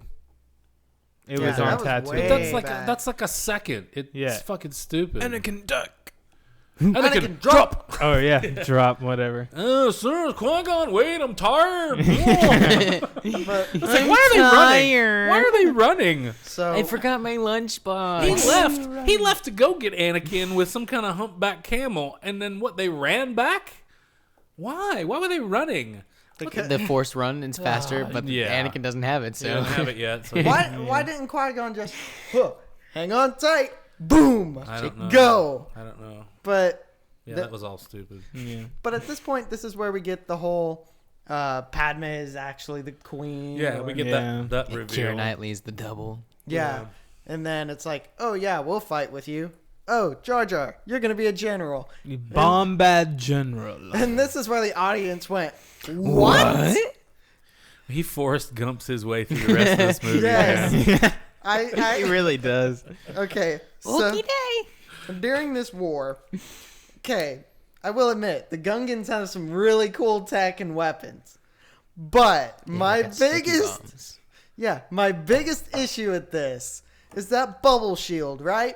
So it can block blasters and cannon shots, but droids can just walk right through it. I guess and solid matter can just walk through it, but it dissipates energy. Well, okay, maybe. how can people just enter their bubble shield under the water, but no water comes with them? I'm just saying. No, this is like a defensive thing. So is the water shield. It has a fractional refresh rate. Oh, shut the fuck up! But this. Hey, that's Star Wars talk from fucking Yeah. Force Awakens. But yeah, this just pisses me off because it's like the Gungan should have thought about this. Maybe we should program this to only let Not let certain- metal through. Yeah, not Program let it to metal. not let water through. Yeah. So there are ways. Maybe to if you fix- set it to not let metal through, it will let laser blasts through. You get one or the other. Can't have your cake and eat it too, man. Well, then you put one shield over the other. This one doesn't let blaster shields in. This one doesn't let metal in. So, boom! There you go, Gungan. Over shield. Win the fucking war that way. And then I have written here, Jar Jar accidentally winning the war. Yeah. Forrest, well, you really put it. He Forrest Gumped his foot through. Yeah, it. he does. He did.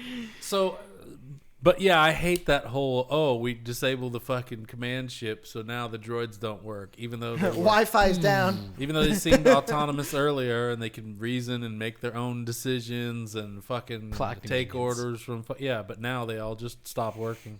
It doesn't make a damn bit of sense. And while this war is happening, we're having the best lightsaber duel of This is pod racing. of the You're Of the talking about the lightsaber fight. Oh. of the prequels, I will say. Yeah, little Anakin ends up in a ship and flies up to he flies into the hangar, right? So he's there and his ship's fucked up and he Let's see if we can do and he something. starts shooting these guys as the ship's turning, and then he launches some fucking torpedoes and blows up their reactor, which just happens to be in the landing bay. What the fuck, man? What? Yeah. But We're losing power. There's a problem with the reactor. What? Which just happens to be in the landing bay, huh? Okay. and this whole time, John Williams is just bashing you Yeah. over the Hitting head. you over the head. Something Speaking- about Speaking of John Williams, I have to show you guys something. Uh-oh. Oh no. You got to show us something? Yeah. This is radio, Andrew. Oh, sorry. Well, I'll show you later then. Okay. Turn your ringer back off. Huh? She turn your ringer back off. No one's going to fucking call me at 8:46. So yeah, I mean, it's just a big barrage of shit. You've got the fighters attacking the ship with Anakin and the there's bewildered pilots. There's like 4 big things happening at the same time. Then you've got the Gungan War. And the droids, then you've got the Padme and her bullshit, and then the then- lightsaber fight. Yeah. And it's just like, Jesus, man. This is Okay. okay. You want to talk about the Ascension guns? Oh, sorry. Wait, the what? No, can we? Okay, the lightsaber fight. Correct. Like, I feel like that fight still holds up, and I also like, especially like for the time, like when he just whips that double dick out and fucking ignites it, and everybody's just like, "What?" Yeah. Yeah. So fucking badass. And then Qui Gon and ObiWan, and just like, oh my god. And Ray Park is awesome, and just, oh god, I love that whole thing. Out of the prequels, I think this is the most well choreographed lightsaber duel. But I have some gripes with it. Like when they're on those bridges or whatever, and they're falling off and jumping around. Yeah, Jedi rib cages are impenetrable. Yeah, like Obi-Wan falls first. He goes full on ribs. He does that Chris Pine fall in the Star Trek 2009. Yeah, he Gasping for air. He is like full on ribs. Then he rolls off the bridge. Then you see Darth Maul fall right on his spine. Now, Qui-Gon is the only one to land on his feet, but that is a 50-foot drop, so his knees are shot. Yeah. So nobody escapes this part without 6 months of physical therapy, at least. You know. Pretty cool thing from behind the scenes. So, you know, there's that part where Obi-Wan's just kind of hanging there, and then he like throws himself back up. Yi-Wen did that himself. And, you know, it's supposed to be like a force jump thing, but, you know, he's just dangling there holding on by his arms. They first tried it with a trampoline, but they didn't want to make it look like he was like bouncing off of something. So they like had a couple of guys holding like a sheet of wood under him that he was standing on. And then, you know, when he said action, they just shoved him up in the air. And then that's when he just leaps off the board of wood and lands. So I thought that was pretty cool because it's like no wires, huh? Yeah. But yeah, it's kind of cool because like, you know, I would just be like, well, yeah, use the fucking trampoline, not even thinking that it would look like he's, you know, when in reality he's just dangling there in air. Well, I thought you were gonna say they did like a bungee. They pulled the trampoline taut and had him standing on it, and they just let it go. Shoot him up. Man, that would have been awesome. When they're behind those barriers, just Qui-Gon and Maul going at it. That was a really good fight. But then Maul gets stabbed. No. So we get Qui-Gon gets stabbed. Sorry, Qui-Gon gets stabbed. Sorry. Spoiler alert. And we get one of the best yells in cinematic history. Better than Luke's.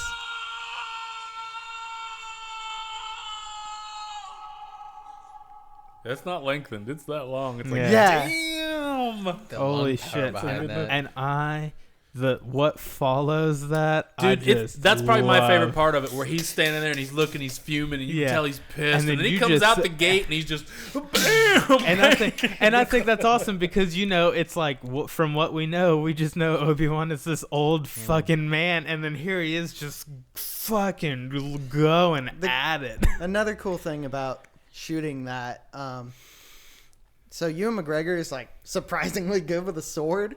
So it's Ray Park and Ewan going at it as fast as they can. And they shot it like 3 or 4 times, but they could not get these two to slow down. So they just had to slow down the footage. Yeah. So, well, dude, in like their little like stunt classes and practice runs and stuff in the bonus feature disc, like they're using like prop swords, but they're made out of like metal, aluminum, yeah. And man, they were going so hard they just like bent them, like fucking 45 degrees bent them. Yeah, there was supposedly a dude on set with like a crash cart of extra lightsaber parts, and he had like a tube. He would stick the blade back in and just straighten it back out. Sorry. Yeah, he would stick the blade in and just pull it tight and straighten the blade back out and then give it back to him, and they went back shooting again until that pipe broke. Again. Yeah, it was a cool lightsaber fight, but really, the prequels, man, they went a little fucking overboard because they make the original trilogy just look like, what the fuck? What was happening there, man? Yeah.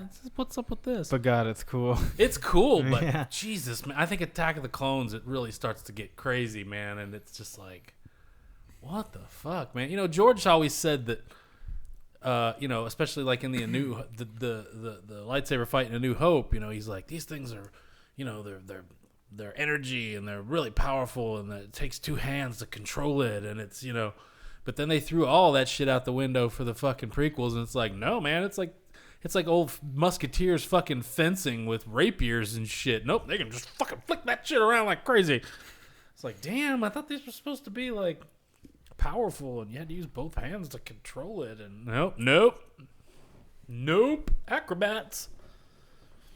But yeah, just the part where Maul gets cut in half, that facial reaction. Oh man, that was great. And then he falls into the hole, and it's like real. And as soon as he splits apart, you can tell it goes digi, and his face just becomes like a still image as he's just an action figure they cut in half. Yeah, exactly.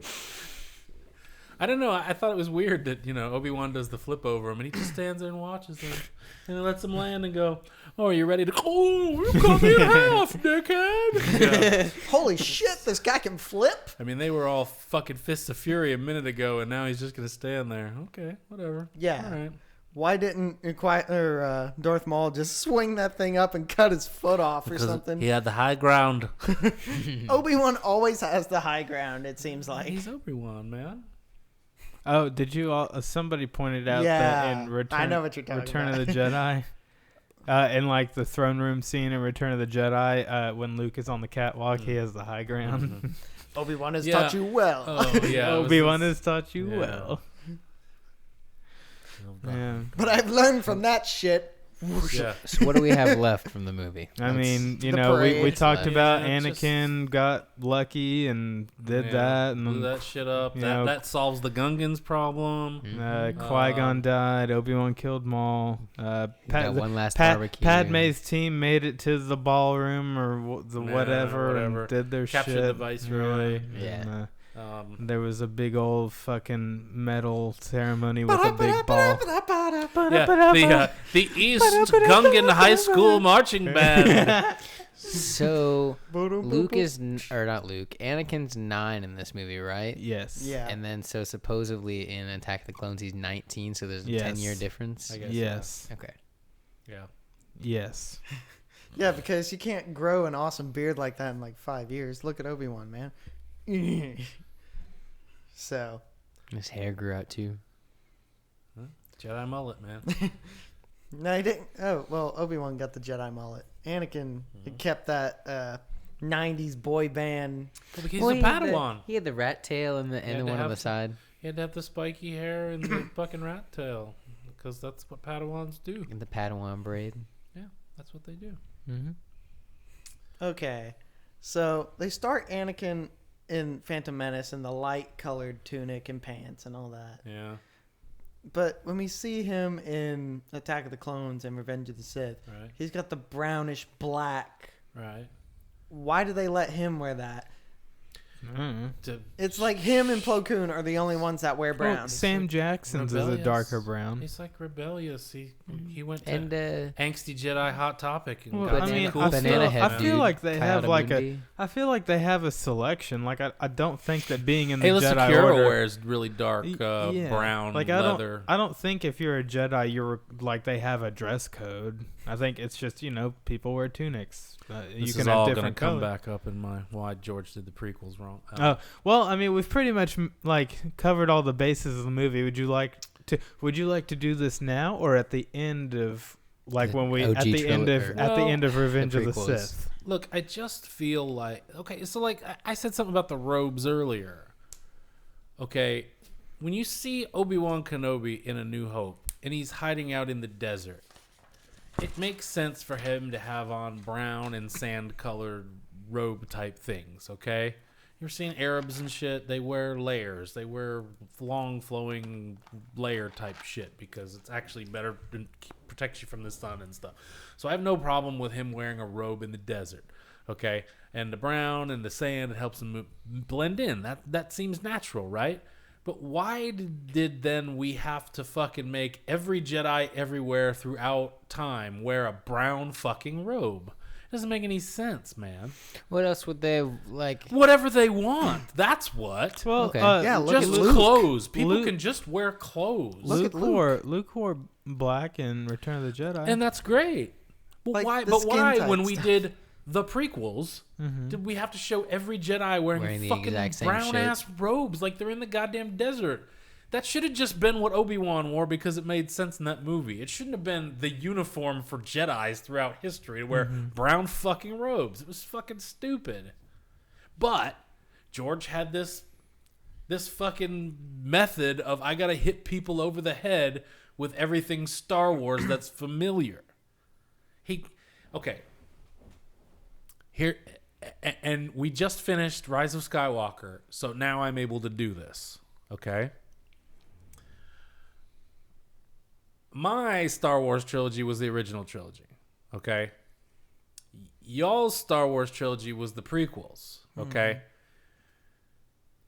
Your first one, even though you saw the original, came before mine. Okay. So just imagine what it's like to be a 12-year-old who just finished Rise of Skywalker, okay? And let's say that was their first Star Wars trilogy, okay? So you get these new characters, right? You get Finn. We know about his backstory. Stormtrooper. He was kidnapped as a kid and forced to be a stormtrooper, okay? That whole training period is probably pretty fucking boring, so nobody wants to see a movie about Finn learning to be a stormtrooper. Rey. Oh, we know that she was abandoned by her parents when she was like 5, and she fucking stayed on that dirt ball and was a scavenger for 100 years. Then in Rise of Skywalker, we find out she's Palpatine's granddaughter. Big fucking deal. We know her backstory. We don't need anything about her. Poe Dameron. What's his face? Poe Dameron. There's some nuggets and some ambiguity there. Maybe you could have a Disney Plus series about Poe Dameron, kind of like the one they're going to give us about Cassian. But Oscar Isaac said he wasn't going to do any more I know, shit, I know, right? I know. I'm not trying to talk about that. Oh, I'm okay. just giving you some background. But then we get some other characters in the sequel trilogy. We got this guy, Han Solo. Okay, he's pretty cool, but we only get to get him for one movie, but then we get a nugget of him in the third movie. Ooh, cool. And then we get General Leia, who's this cool character and shit. And supposedly, her and Han had a kid. And, he's this Kylo guy. But then we got Luke, who's supposedly Leia's brother. And you never see him and Han together, but they kind of talk about each other. And it's like, I wonder if they really did know each other. I wonder if they ever had any adventures. So if this was your first trilogy, you'd go, I'd like to see what came before. I'd like to see Han and Leia meet each other. I'd like to see if Han and Luke really knew each other and they went on an adventure. I wonder what that would be like. And, shit like that. If you set out with that mentality to do a trilogy of films before the sequels about Han and Leia and Luke, knowing what you know from The Force Awakens and Last Jedi and Rise of Skywalker, do you really think they would come up with the original trilogy? Fuck no. No. It would be some blasphemous, awful bullshit that hits you over the head with 1,000 things. So, knowing that, that's what George did with the prequels. Okay? Now let's think about okay. Let's think about the original trilogy. What do we know about the past from the original trilogy? That there was a... Hang on. All we know is there was a thing called the Clone Wars. Yeah, it's all- it's Obi-Wan Kenobi was a general who somehow served under Leia's father. We don't know in what capacity, but somehow there was some relation there. We find out eventually that Luke and Leia are brother and sister, that they are Darth Vader's kids. We know nothing about their mother. And we know that Yoda trained Obi-Wan. Because that's what they fucking say in the movie, okay? Don't think about your prequels. I'm talking about what we glean from the original trilogy. Yeah, he says, you'll learn from Yoda, the Jedi Master who taught me, period. That's all we learn. We know that Yoda's 900 years old and that he used to be over a council. We know that Han and Lando know each other from the past. We know that Han won the Falcon from Lando fair and square. And that's about it. That's about all we know from the original trilogy about the past. Yes, some of those things are explaining the prequels, but 99% of the prequel... Oh, we also know that most of the Jedis are gone. Mm-hmm.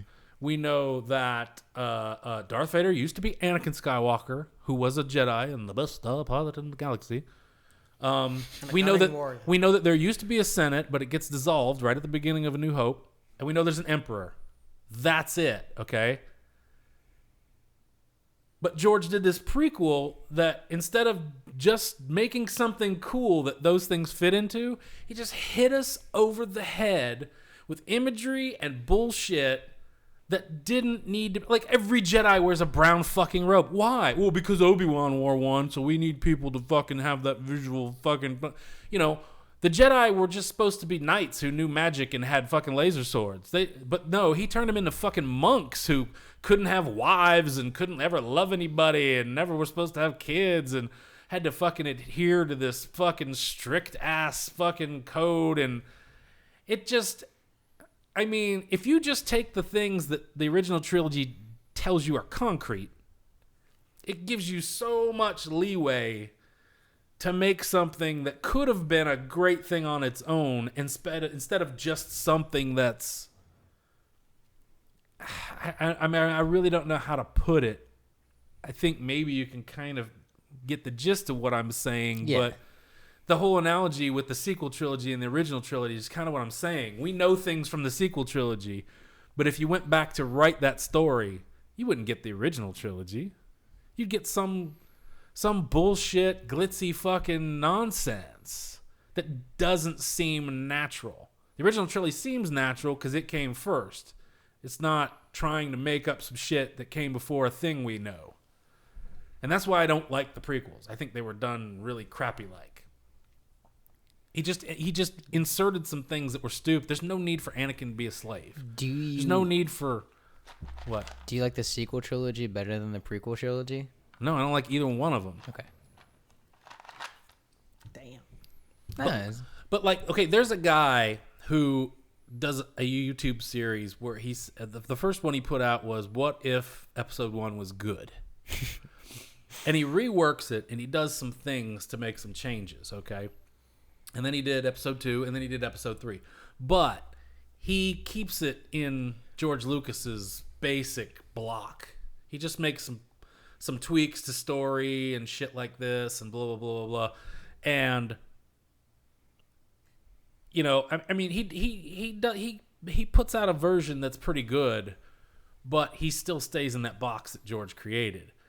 Whereas, I don't know, man. I think if you looked at what the original trilogy gave you that was solid, and then you tried to come up with something that could stand on its own and be interesting, it would have been a lot better than just hitting us over the head with all this, hey, it's Star Wars. Hey, this is Star Wars, it's Star Wars. Hey, this is Star Wars, it's Star Wars. And the best thing he did was he injected Owen Lars into the story from the beginning so that there was some reason for him to give a shit about Luke.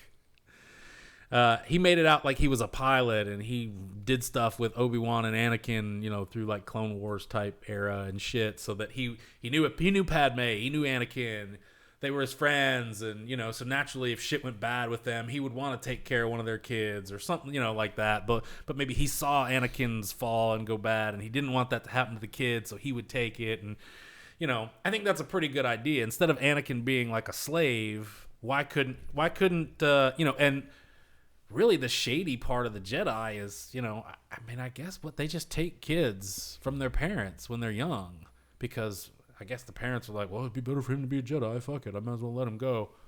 But I think it would be cool if you'd wrote it in like it's a tryout thing. It's you have to not necessarily audition, but everybody gets tested, and if if you show signs that you're good enough, and maybe you can go and get trained and shit like that. So maybe Anakin and Owen were friends as kids, and they both kind of had, but maybe Owen wasn't that good, so Anakin always held back because he was better. And then when they go to the test, Anakin gets picked and Owen doesn't, but they're still friends, so you got that connection. And anyway, there's a million things you could do, but I just could almost made it like a Harry Potter where there's like a school. Well, I wouldn't want to dick around with a lot of that, but the biggest problem is that, okay, the original trilogy, who's the main character? Luke. Oh, original, yeah. Luke. The original trilogy, Luke Skywalker is the main character. See, I get what you're saying now, where like the prequel is hang on. original trilogy, because I almost said Anakin. Well, hang on. The original, yeah, because they changed that shit. The main character of the prequel trilogy should have been Obi-Wan Kenobi. Mm-hmm. Okay? This whole Anakin Skywalker motherfucker, Darth Vader, Anakin Skywalker, should have been a background character that ties these things together. But towards the end of the original trilogy, they were like, no, let's make this about Anakin's fucking redemption. And then they wanted to do the prequels all about Anakin, when it shouldn't have been. It should have been about Obi-Wan. He should have been the main character of the prequels. Luke should have been the main character of the original trilogy. And then, Rey, or I think Finn should have been the character, the main character. Well, no, he should have just been a background character that ties the motherfuckers together, But like I said, I think a stormtrooper who is force sensitive, who rejects that shit and tries to, fight on the good side would have been a more compelling story than just the daughter of somebody important who's hiding out on a desert planet and blah, blah, blah, and then finds out she comes from a past, and it's she's special because of who her parents are, and fuck that shit, man. It should anyway. Who's the main character of the prequels? Anakin. Is he? We don't even see that motherfucker until like an hour into the first movie. I was gonna say he's the main character, either Anakin or Obi-Wan. Well, for that first movie, but it can't really. You don't really. Yeah. Really know. There's no balance. Try to. Obi-Wan He's supposed should have to been bring balance. Obi-Wan should have been the main character of that trilogy. It should have centered around him. I do wish they had introduced a character into this movie where they're in episode 2. You're just like, well, where the fuck did he come from? Where'd Count Dooku come from? I know they kind of talk about his background a little bit, but he doesn't pop up in episode 1 at all. Well, why would he? Well, in Attack of the Clones, when supposedly did Sifo-Dyas commission the clone army? How long ago did they say it was? He died 12 years ago. Yeah, but when did he supposedly commission the clone army? Over something years ago. Did the council ever approve the creation of an? I'm trying to think of how many years ago it was. So, maybe he was running around masquerading as Sifo-Dyas at the time, trying to get the clone army built. I don't know. Because Count Dooku used to be a Jedi, right? Yeah. Yeah, he trained Qui-Gon. Remember earlier when I said the relevance of what Dooku was talking about Qui-Gon? Yeah. I don't know, man. I just for what it just it's got that problem of we were introduced to this world, and then we were all given 20 fucking years to stew over it and think about it. Well, 15, I guess. But we came up with vastly better ideas instead of getting hit over the head with all this bullshit for. Same. Just saying, Revenge of the Sith came out in 2005. Yeah. When did Force Awakens come out? 10 years. 2015. I think there were 20 years between at least A New Jedi came out 83. Well, I was thinking A New Hope and when Phantom Menace came out, there's 20 years. Well, I'm not talking about that. I'm talking about when Jedi ended and we were like, well, Star Wars is done.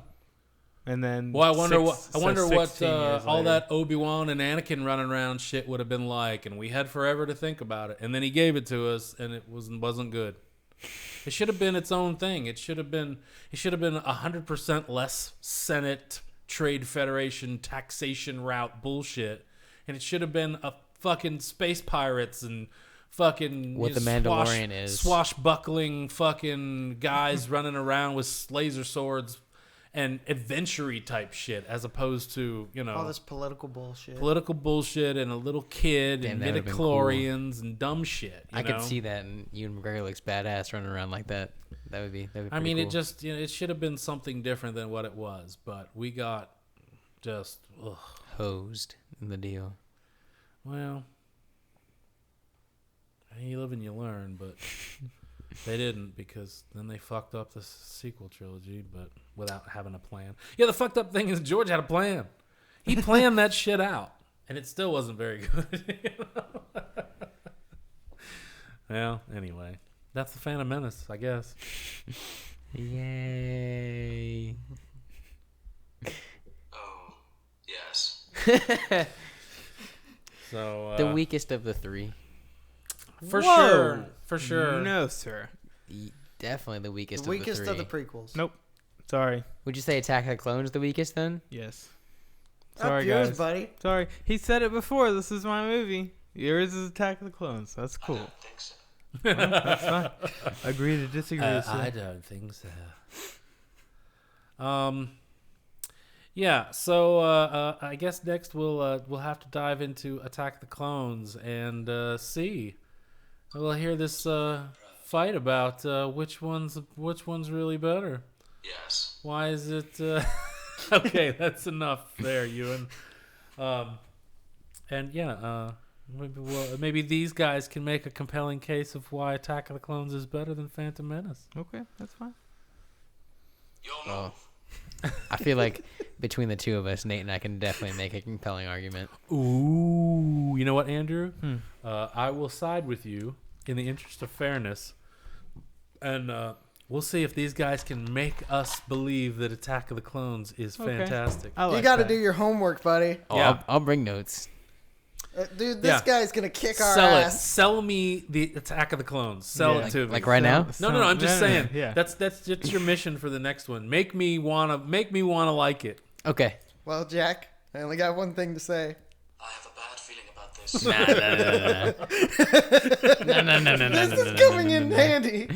This is great. I love this.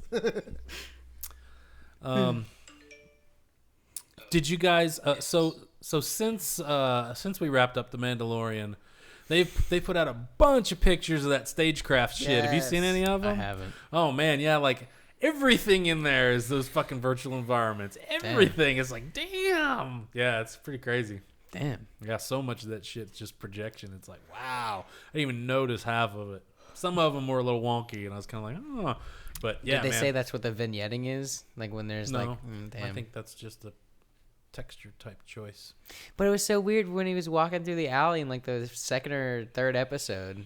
I don't know, man. I mean, you said the word vignetting in the fucking podcast about 1,000 times, and I really only noticed it once or twice. But I mean, maybe it's used to shift your focus and stuff. So maybe they just put it on in certain instances when they wanted you to pay attention to something in particular. I don't know. Maybe. I don't think it's an inherent part of the technology. I think it's just a directorial choice, an artistic thing, a tool. Tool. Yeah. Like the band. No, Mm-mm. no. You guys not like Tool? I don't like Tool. I'm an old man. I'd never even heard of him. I Oh, think well. they're all right. Not a big fan. Not a fan at all, actually. Not even a little fan.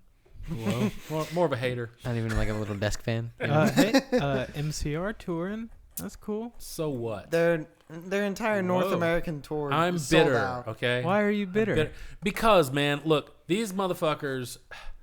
Okay, it goes back a long way, all right? Oh god. Now, I do liked- do we need to stop down? there? No. I liked their first record, and I liked I liked Three Cheers, and yeah, I liked the Black Parade, And, the Black Parade was this big operatic sort of storytelling thing. Not that their other records weren't, but, it was the big commercial hit and all this.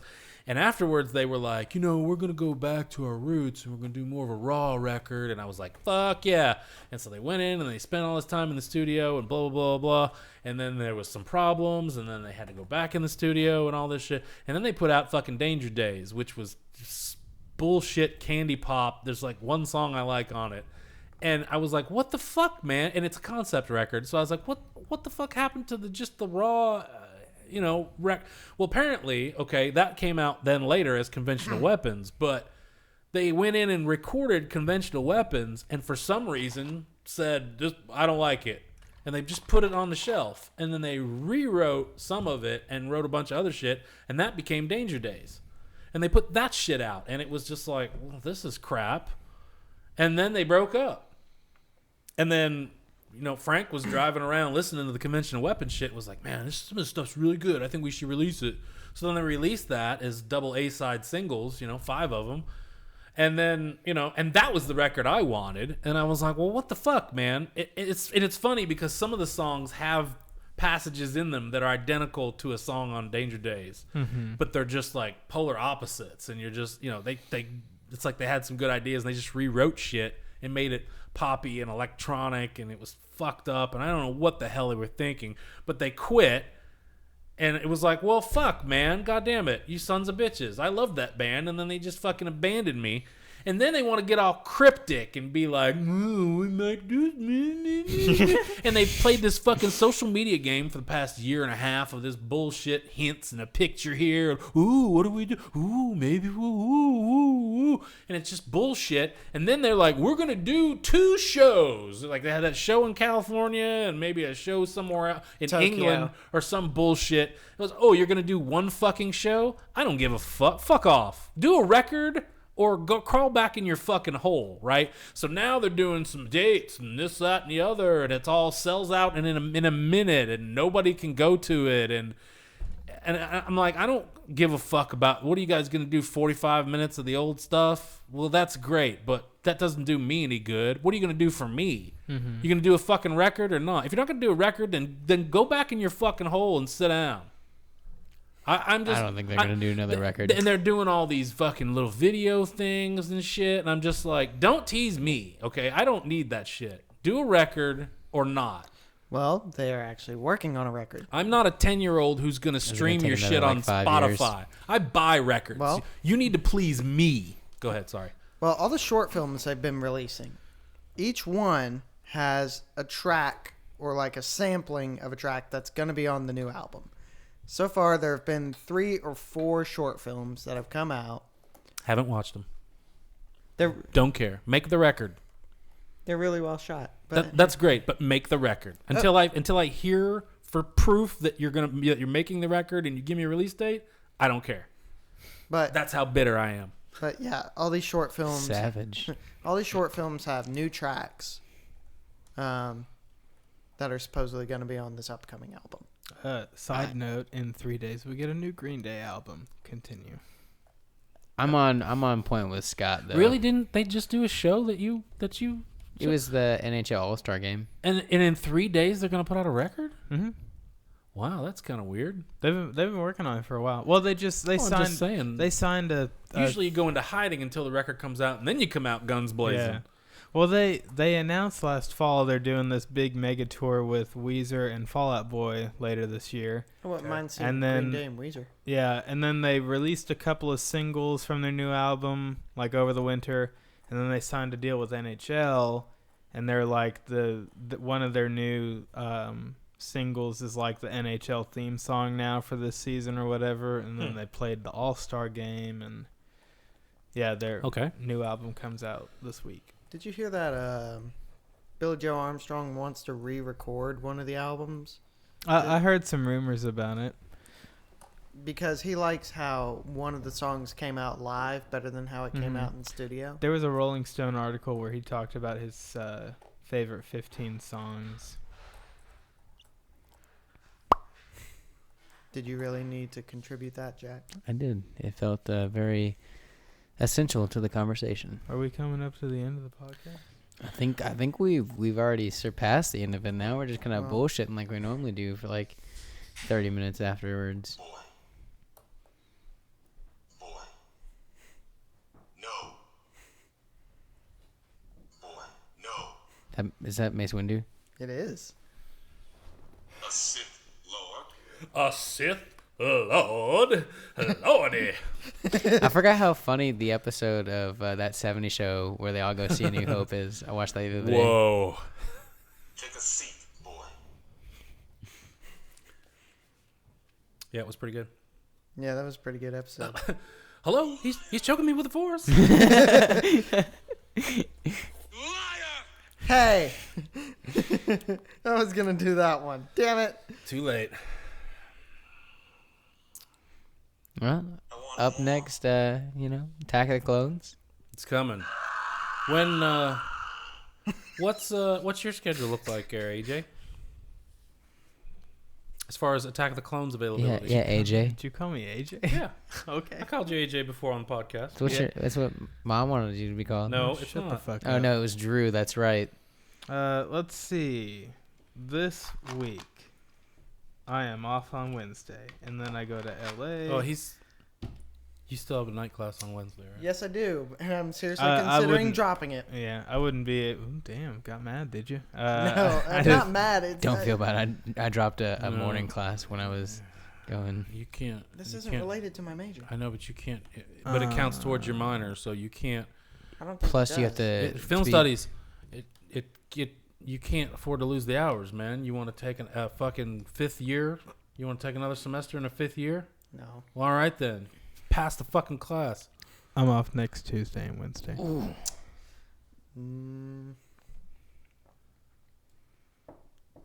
Out of those 2 days, Tuesday? Tuesday would be the only good one. I think my days off are gonna switch to Tuesday, Thursday, so that kind of works out. So the 11th, Sure. we could do Attack the Clones. Cool. Attack at the show. Oh, attack. Was that a Tool song? No, it's from Attack at the Show. Jesus. It's a theme song for a show that used to be on G4. God. Is that Tool? I don't fucking know. Oh, damn. So we're just sitting here biding our time until The Mandalorian comes out. Yes. I think we'll probably end up killing ourselves, but No. that's going to be a long, long wait. It's not as long as we have to wait for the ObiWan show. What? It's unfair. It is unfair. It is unfair, Anakin. I feel the same way. I shouldn't have done that. It's not the Jedi way. Well, you know, I want more. the Jedis aren't always right. This is cool. I like this. Oh God, I want more. you've created a monster. Yes, I have. Because nobody wants to talk Star Wars no more. They want. I just want to Soundboards. play Yeah. Star Wars. Yeah, they just want to have a whole conversation via the soundboard. Buzz droids. Buzz droids. Oh, God. Oh, so What did you say? speaking of the Matrix, there is one line that I like. Yes, everybody. We were talking about the Matrix before No. we started the podcast. Yes. So speaking of the Matrix, So there's one line that like made me laugh when I heard it, and it's like What? right after he gets all the fighting skills uploaded. I know kung fu. Yes. I was watching with my buddy Alex, and that happened. I looked at him. He looked at me and goes, "I know kung fu." Damn. What did he say? I know kung fu. He doesn't say it like that. He goes, "I know kung fu. Show me." Yeah, Stop trying to hit me and hit me. that whole battle was Morpheus awesome, is fighting though. Neo. Did not see that plot twist coming though. Which one? Where I don't remember his name. Cypher? Yeah, Cypher is. God damn you, Cypher! Don't The hate me, sellout. Trinity. I'm just a messenger. All I do is what he tells me to. Eating the same goddamn goop every day. That so should have been Bill Burr. Damn. Oh, Start a damn. petition to reshoot the Matrix with Bill Burr. Oh my God. That would be perfect. Uncle Owen, Naboo. I was going into Toshi Station to pick up some power Why didn't Owen Baru ever have a kid of their own? Would Now that you're kid- asking the would real that kid have been questions. force sensitive? I don't know. Why? Why would it have? Shmi Skywalker. Oh wait, no. I guess Owen isn't Shmi's kid. No, Adopted, that's step right. brother. Yeah. Never mind. I am wondering, why are you here? Why are you here? Gosh. Damn Scooby Doo. Raggy. Yeah, let's not. Dude, I got to use these the other day at the wedding, and I thought they were so badass. These graphic EQs, they sounded nice. What are they? What kind are they? JBL 31 band EQs, single channel. Damn. Next thing you know, he's going to install that in his car. I almost did that today. I shit you not. All I would need is one more stereo to XLR cable and a power inverter from my little cigarette plug thing. Sounds And I like you can need to make go it to happen. Toshi Would you Station. just have it in the? Would you just have it in the seat next to you? have it Damn. turned towards me so I can like Yeah. flip the dials while I'm driving. I mean, why not? Cops got laptops in their car right there, so might as well. Damn. Don't mind my EQ. Just put that in the floor. Man, I've really thought about it because I hate how my stereo just has a bass and a treble. Oh, really? There's no mid or anything? Oh, that sucks. Yeah. Well, now we're off the rails. We're done. That's all right. I can edit it out if I want to. Or I could just leave it. We're only at 2:16. It's not like this is a Rise of Skywalker, Yeah, epic. epic thing. Look, if we went scene by scene on Phantom Menace, we'd still God, be we'd- talking about We'd it. probably be at the halfway mark right now. Yeah. I liked this though because like I said, everybody pretty much generally knows what happens in Phantom Menace, and it's cool to talk. Yeah, there's no need to No need to break it down. detail. Scene by As long as we talk about the plot holes and the things that are really Yeah. fucked up, then we're hitting the important shit. Like the costumes and the racism and Jar Jar Binks. Well, the costumes just goes into that whole bad approach to the prequels. You should have tried to think about what's going to make sense. Because it would have made sense for everything to look like higher society, especially like the Jedis. Because then I feel like once Palpatine kind of enforced the Empire, shit just kind of like. I think the Jedi should have been allowed to have the look of wherever they were from. Because, I mean, if you were the Jedis and you were this all-inclusive, mysterious kind of group, wouldn't you want to maybe get a kid from a planet? Because there's Jedis of alien races and shit, too. Wouldn't you want to get, like, those kids and then raise them as Jedis? But then, like, when, they became functional Jedi Knights and went out and did shit, wouldn't you maybe want to send them around their home planet so that people could see that, oh, hey, this guy's like us and he's not bad and maybe we should trust them and, shit like that? I think they should have been allowed to be individuals instead of, all having to wear these stupid brown robes and act like fucking monks and Like cookie cutter type shit. I can't have an attachment and I can't care about anyone because that leads to bullshit. Fuck off. Come on, This is man. why the Clone Wars is better. Dude, oh my God, we should so talk about Clone Wars because I think Clone Wars wanna do is so every much episode or better just than arcs? the prequels, man. We could do seasons maybe, but like in the movies, you see those clones and they're just these nameless, faceless bad guys. I mean, you get Cody in the movies. That's about it. But that's it. And then, he's got the yellow. But, I mean, there's really nothing to it. They're all just Tamara Morrison. They're all just composited into the shot. There's no differentials. There's no anything. Whereas in the Clone Wars, they go in, they give them personalities, and they all fucking shave shit in their heads, and they do crazy stuff to, I really liked how they explored the clones in that cartoon, man. Yeah, even their armor It was was super cool. They gave themselves nicknames because they only had numbers, and they did all that. I like how it went into their personalities and all that stuff. And yeah, man, that was all super cool. Yeah. Looking forward to the new season. Yeah. When does that start? Like 2 end weeks, of the right? month? Soon. End of the month or? Yeah. It's like the 21st? 21st. Ooh. And it's weekly.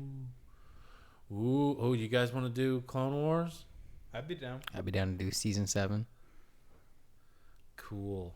I don't know what Then- my availability is going to be like, but Yeah, we could. Well, but they're short episodes, so if we had to, we could skip a week and then do like 2 in 1 or something like that. Ooh. maybe we do that in lieu of. Or do you want to keep Keep doing going. the Keep movies doing as these well? movies. We're gonna do Attack of the Clones next week, Yeah, Nate and I got to And then, convince you and Scott that it's a good movie. and then we can do Revenge of the Sith, and then Clone Wars will start. And we got to be in like constant communication about Attack of the Well, Clones. Jesus, just talk every now and again. I mean, fuck. I mean, damn. It doesn't take a Well- whole lot of effort. You just well- got to quit looking at your fucking phone and use it to talk to somebody. Well, the yeah, thing so is, soundboarding. if we were like to sit down and write a 4-page paper about everything we think, I dare good, you. I've already got enough papers to write.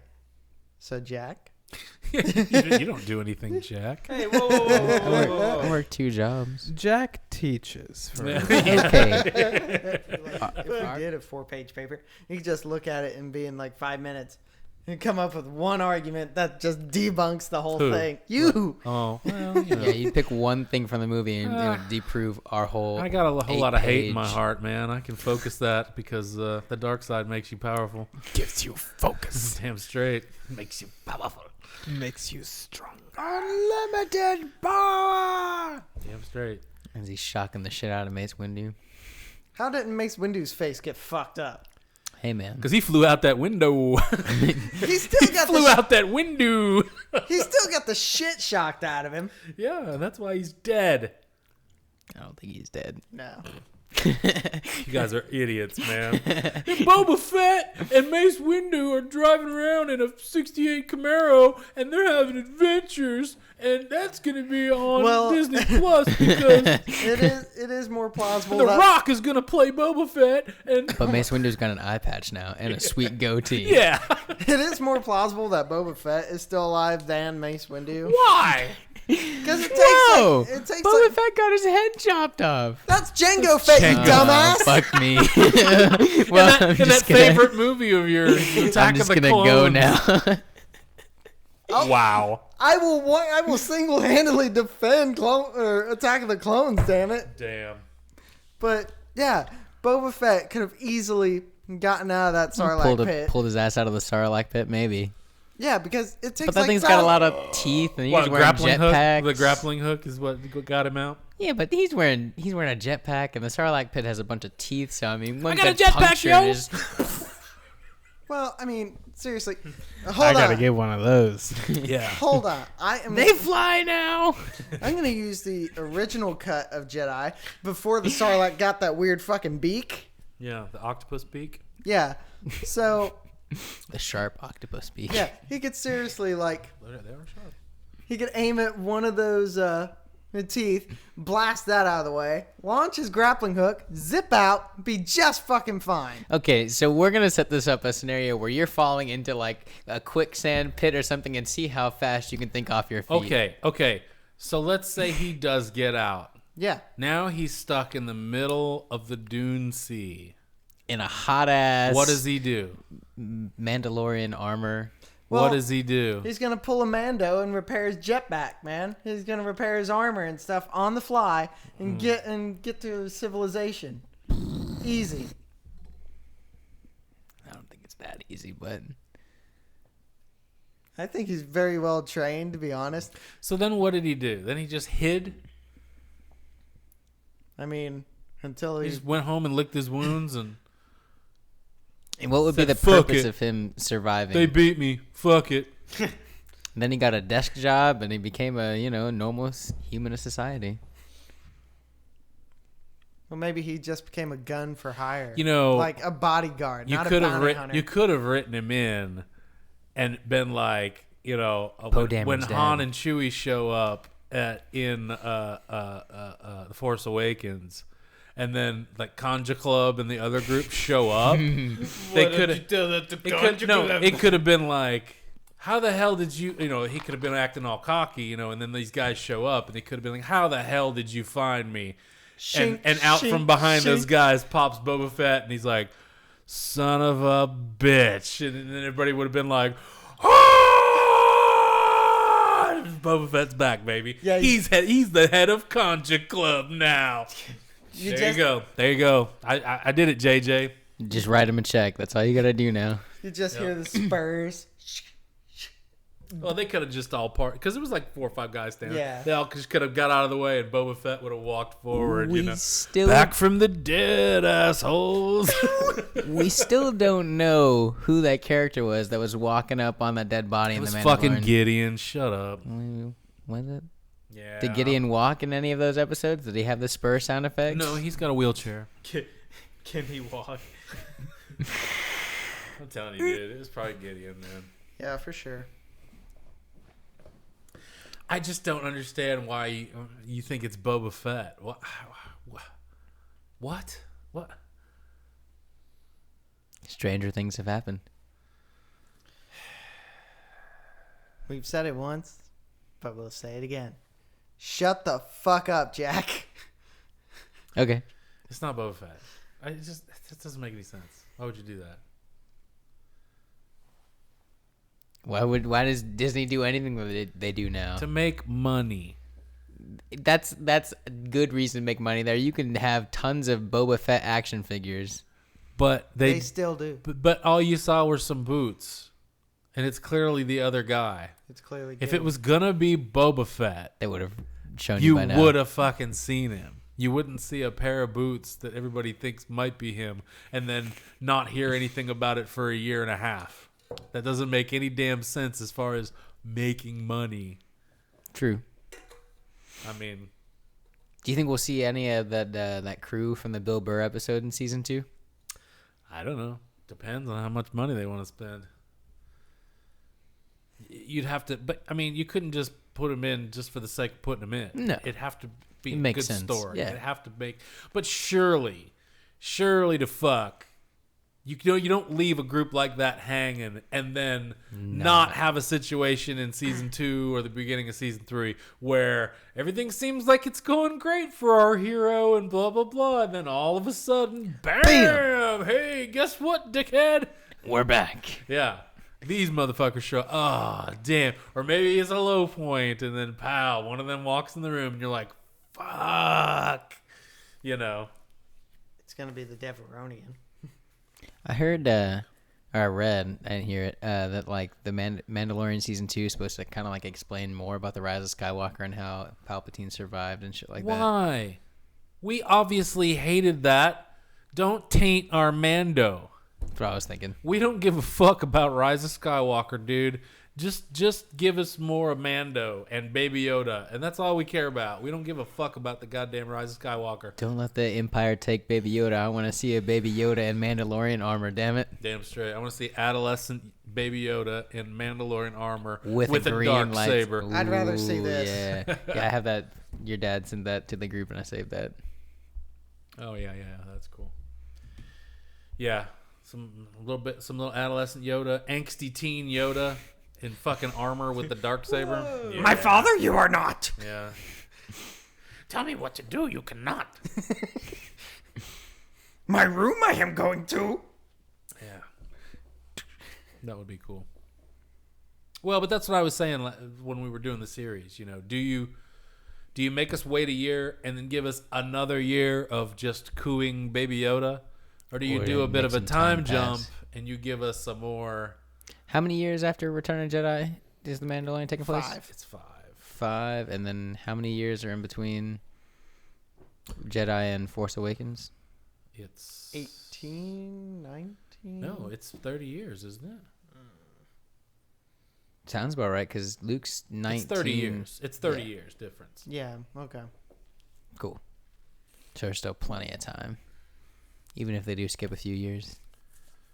Yeah, you can do it.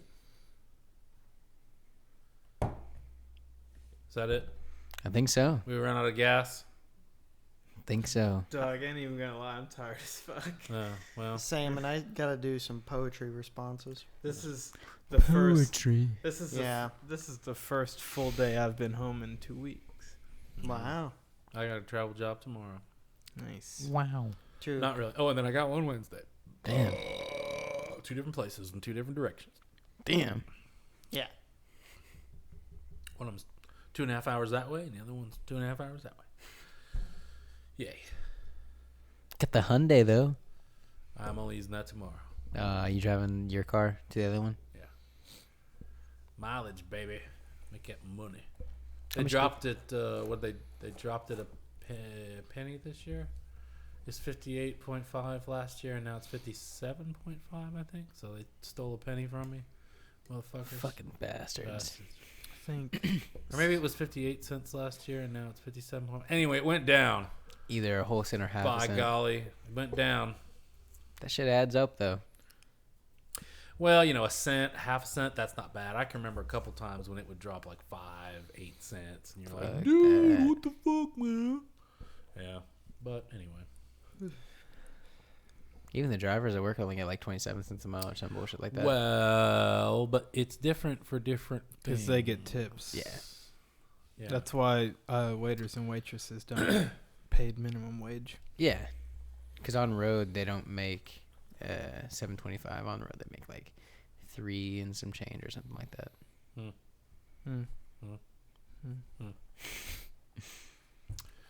Okay, then. Next week, Attack of the Clones. Bam. We'll see you then. Bye. Bye. What the fuck was that? Don't ever do that again. Shut the fuck up, Jack.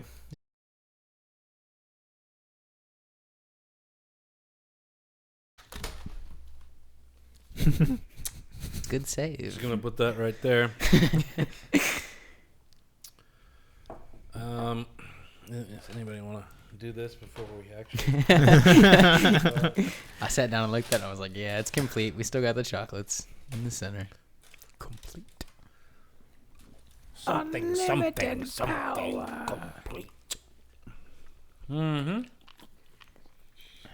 Well, I got 3 pages of notes on this. I didn't go scene by scene. I was just writing down observations. I got 3 pages before I finally just gave up. I got a page and a half. I feel like I was we've like- all seen this I enough. was like, that I we could just can't even go through. Yeah, but this memory. is my recorded, definitive, I don't want to just half-ass through it and then be like, oh, man, I should have said something about, I should have said something. I mean, I feel woefully unprepared as it is, but still, We're like we work as a team. We fill in the blanks. Yeah, I hope so, What somebody because- misses, somebody else picks up. Because after Padme says she's going back to Naboo, I just spaced out. I was Yep. just like, man, fuck this shit. Fuck this shit, I'm out. This shit is stupid. That's me, right? Yeah. See, if I hear it louder, I won't fucking yell. Whoa. All right. I'm looking forward to Revenge of the Sith, though. I'm just so ready to dissect the whole Mustafar scene. I'm looking That's forward like- to Attack of the Clones. Your new empire.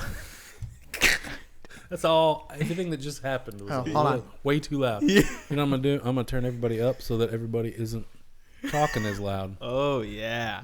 So now you will be somewhat inspired to not Be quiet? not peak, Whoa. peak the limiter. Yeah, gosh, Andrew, don't peek the limiter, man. I like to ride hot. What are you doing, Nate? There we go. Just What? having this ready. Having it ready for what? Having what ready for what? What's ready for who's what? How? Oh, you have a soundboard up? I got an ObiWan soundboard, Hey, baby. whoa. Whoa. Yeehaw. Damn. Hello there. Wow, that came through pretty well. And you wasn't even anywhere near the mic. Well, let's see how this goes.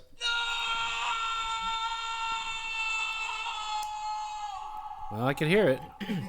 Whoa. The The echo on it. reverb. See, no, that's really bad. Good job. Is that an app or a website? It's on a website. Yeah. I have this one. I have an old Ben. I've got the old Ben covered. What do you want me to say? I've got Emperor Palpatine. I've got Mace Windu. I've got Luke. And I got Vader. I've got Anakin. Can you talk about the Clone Wars? Let me try to remember. Before the Dark Time. Before the Empire. An elegant weapon. A more civilized age. Oh, yes. Oh.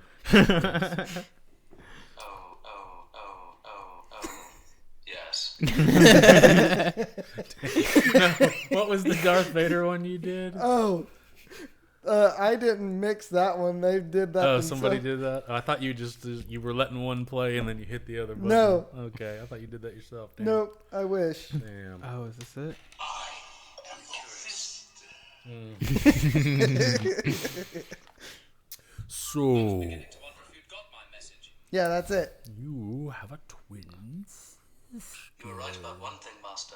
The negotiations were short. Hey, that's from this one. It's from Phantom Menace. Yeah, Possibly. and so is this.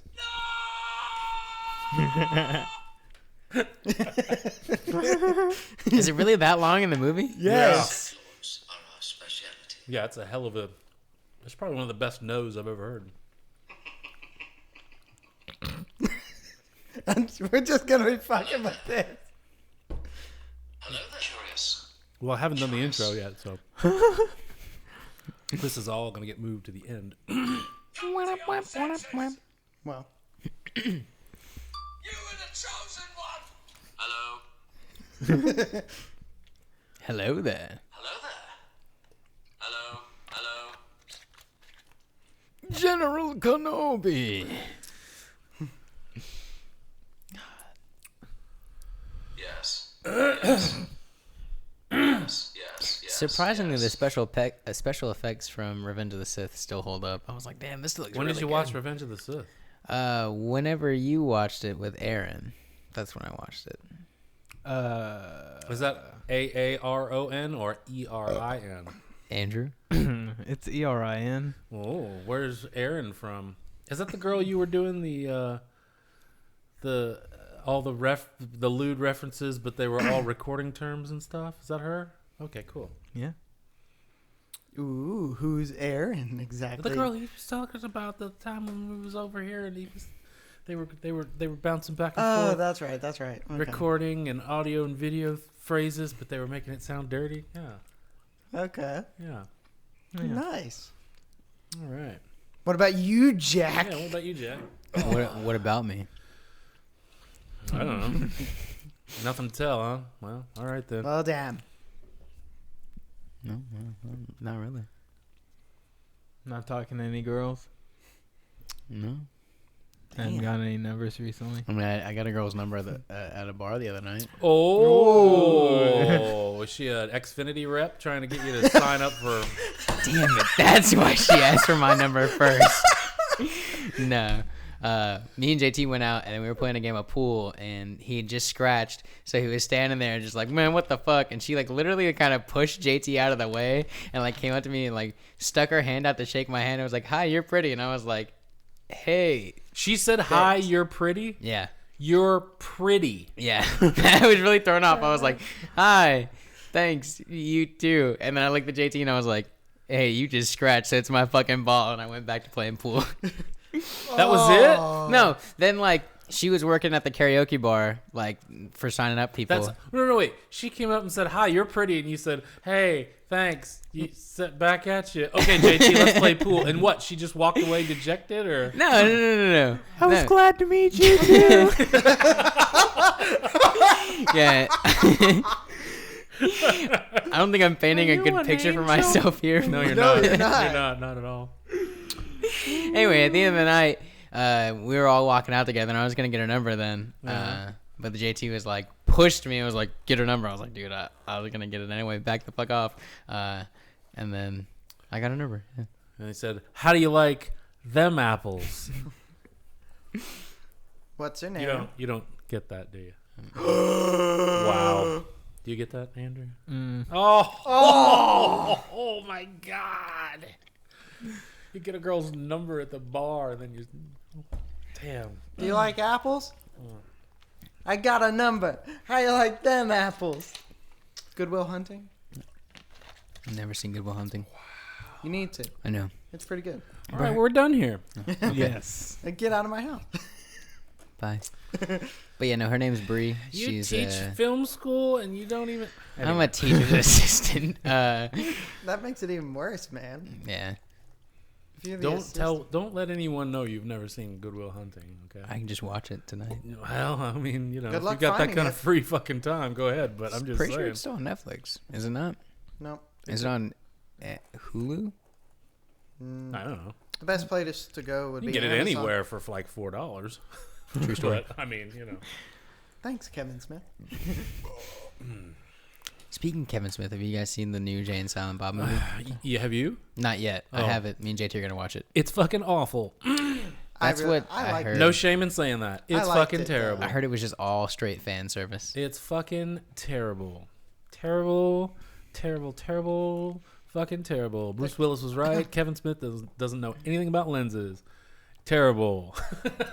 Damn. Awful. Yeah.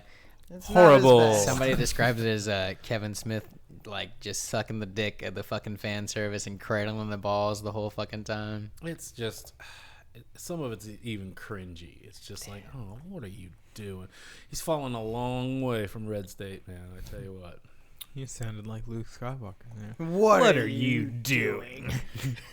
Did I? Did I say Yeah. that? Yeah, you did. What Yes. What did I say? That's exactly what you said. have to go back what to are the you tape. doing? I have to go back You'd have the to listen tape. back to that. You were That's like, what are crazy. you doing? Okay, well, I'm channeling some fucking Mark Hamill. I'm sure that Kevin tried, but Mark Hamill was wise enough to go, oh, this is a piece of shit. There's no fucking way. I'm sorry, Kevin. I'm busy. Woo! I'm making another Star Wars movie. All right, Ryan. Yeah. Give me a role. Somebody, please, give me a role. Damn. Yeah, I've got it over there. It's terrible. Damn. Yeah, I was disappointed, but what do you expect? Cameron just texted me. You should get on Red Dead. No, No. not right now. Okay. We think we're mildly close to being ready to start this. Is everybody Sure. ready to... Yeah, let's do it.